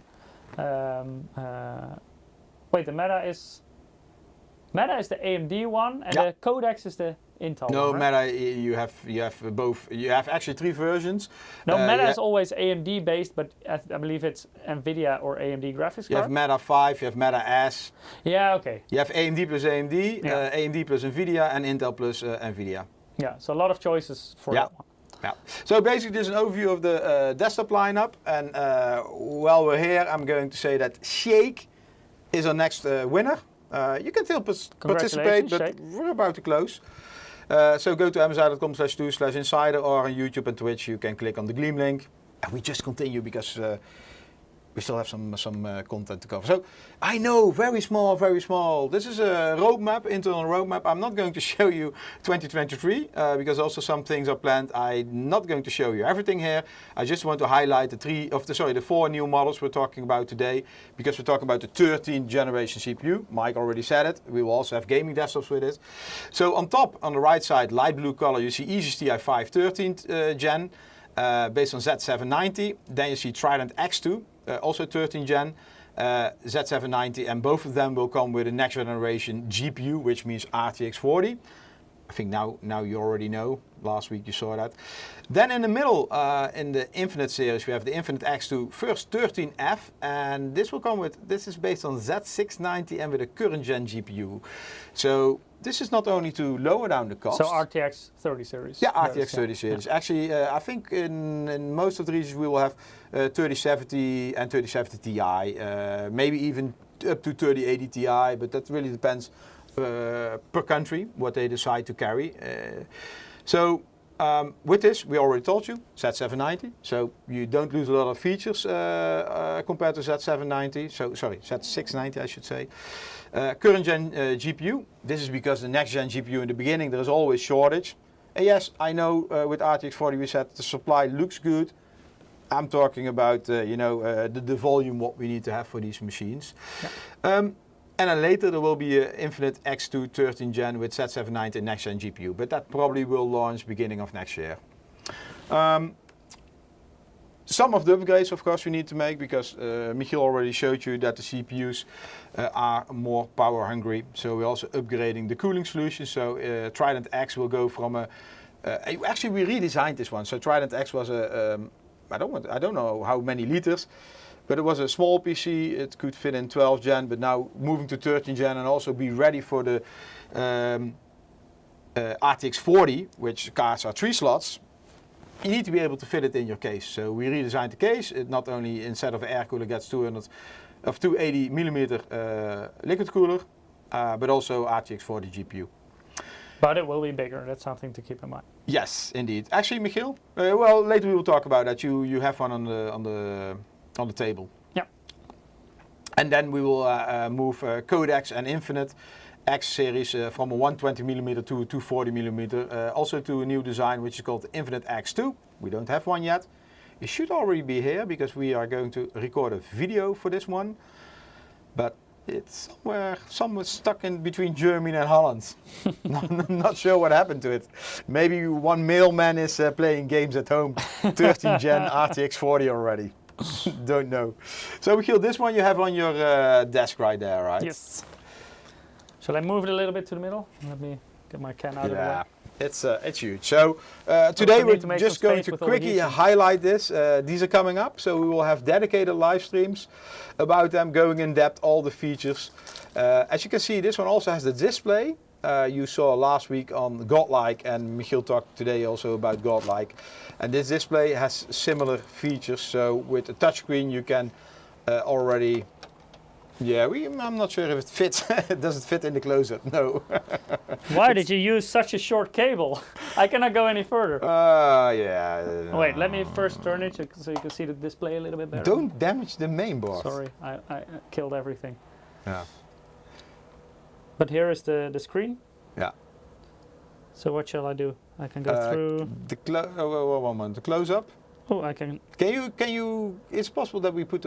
I will do that. I will try to angle the detailed cam. Probably it will crash. Will it? No, this one not. Should not, right? I hope not. And can we put it like this?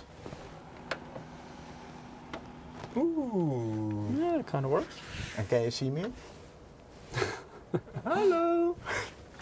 So this is a touchscreen. So you can control a lot of different stuff here. Oh, is that? I wanted to. Yeah. Timer countdown. Maybe like this. Yeah. Let's do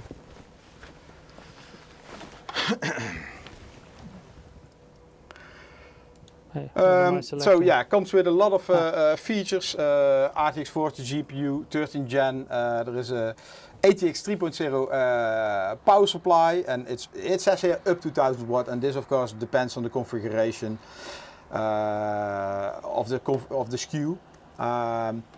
Mystic Light for all the RGB, of course. Yep. 2.5 gigabit LAN, Intel Wi-Fi 6E, 20 gig, everything what you can expect of this latest platform. We also do this with DDR5, and even some configurations come with a PCI Express Gen 5 SSD. I'm not saying all, and that will also depend when they hit the market, those SSDs, because this will not be... no, I'm not going to speculate, because I don't have the latest news. Anyway, they're not yet on the market, let's say like that. And then we already talked about the 280mm liquid cooling to make sure everything is cooled well. And Michiel showed you off the HMI 2.0. This is an engineering sample. We got it from IFA. I didn't have time to play with it. So in the coming, I don't know when we're going to do this live stream. Maybe somewhere in November or something. We have a lot of live streams planned. So I can already get my fingerprints on it for them. Yeah, we will clean that. Don't worry. So this is the Trident. Then we also have the Infinite X2. So different configurations here. We will have configurations with 30 series, but also with RTX 40 series. Also 240 mil. Actually, not also. The other one was 280. This one is 240. This one comes with PCI Express Gen 4 SSDs, so it's not ready for Gen 5 SSDs. So this is a lower tier model. Screwless design, so you can easily upgrade everything, dust filters, all that stuff. So in the coming months, we will look at these models in more detail. Our new colleague Ralph will do that. I see a question in chat, will Intel 13 Gen work? This is with the 13 Gen. This comes with the 13 Gen processor. Yeah. Indeed. So this will be the lineup for 13 Gen in the coming months. I think the first system available will be the Infinite X2. That should be end of October available. And then the other models will be introduced after that. So that will be either November, December, January. Was that the one that was stuck between the Netherlands and Germany? Sorry? Was that the one that was stuck in transport? Yes, it was indeed. That's it, I think, for today. I see a question in chat. How many power phases does the Z790 Ace have? It's 24 105 amp smart power stages. Yeah, you can look back. We talked a lot. So if we talked a lot in detail. We always talk a lot. Anyway, I'm still going to do a giveaway. That's a good idea. Last one today. So if you've, this is actually within 7 days our third live stream. So if you're curious about the NVIDIA RTX 4000 series or the AMD AM5 platform with Ryzen 7000 series processors and a X670 motherboard. And with benchmarks? With benchmarks as well. We're in some benchmarks, and we had Martijn as a guest from AMD. So you can actually still find them on the MSI Gaming YouTube channel, so you can still view them back and learn all about them. Next week, on our regular time slot, so on Wednesday, the 5th of October, we will reveal our MSI B650 motherboards. So basically the more affordable AM5 option. I think this one will be very interesting for you, because we talked about pricing, and we were not allowed to take this into our price calculation, but this is for most of you, 90% probably. Very interesting. Yeah, and X670 is quite expensive. B650, well, we can already mention it will be more affordable than X670. I'm not sure if that's allowed what you now did. That's safe to say. You said it's cheaper, right? Huh? You told everybody it's cheaper. We're not allowed to talk about price. That it's more affordable, yeah. Martijn will call you tonight. Yeah, because everyone expected the B650 to be more expensive than X670. No. No, I think that's safe to say. However, it is still a DDR5 platform. It's always with AM5 is DDR5. So that is something to keep in mind. But still, some very interesting models. So definitely check that out next week. Then 1 week later, on Wednesday, the 12th of October, so also on our regular Wednesday time slot, we have the NVIDIA GeForce RTX 4090 launch. That one's also with benchmarks, right? So you don't want to miss that. Yeah. To see how the 4000 series perform. Well, you know, should be, and I'm saying should be because that's the moment the products are available on the market. The problem is that at this moment we also don't have any drivers, so we'll have to wait until the launch, and maybe we will, you know, we can go live benchmarking during the live stream and be as surprised as you, but we can also prepare a little bit, do some nice tests, and postpone this one day later. Anyway, that's probably next week we'll know more. I see a question in chat. Borge is asking, any idea when the Intel embargo lifts? Actually, Intel actually announced this yesterday on their innovation event. It's on the 20th of October. So that's also why we will have our live stream on Thursday that day instead of Wednesday. We'll be benchmarking the 13th gen because that's when Intel will be launching the 13th gen. And we will be launching our Z790 motherboards. So that day in our live stream, we will of course benchmark this combination as well. So definitely make sure to check that out. Then you can also see a bit how it compares to the AMD 7000 series with X670. So a lot of big launches in the coming weeks. I think our schedule until the year end is packed. Yeah.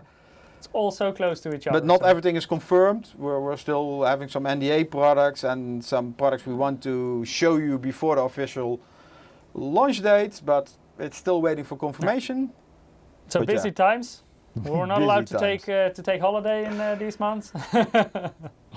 No, just kidding. But yeah, it's very busy, so we didn't take holiday. Yeah. Last prize winner. A lot to look forward to. Call Ram.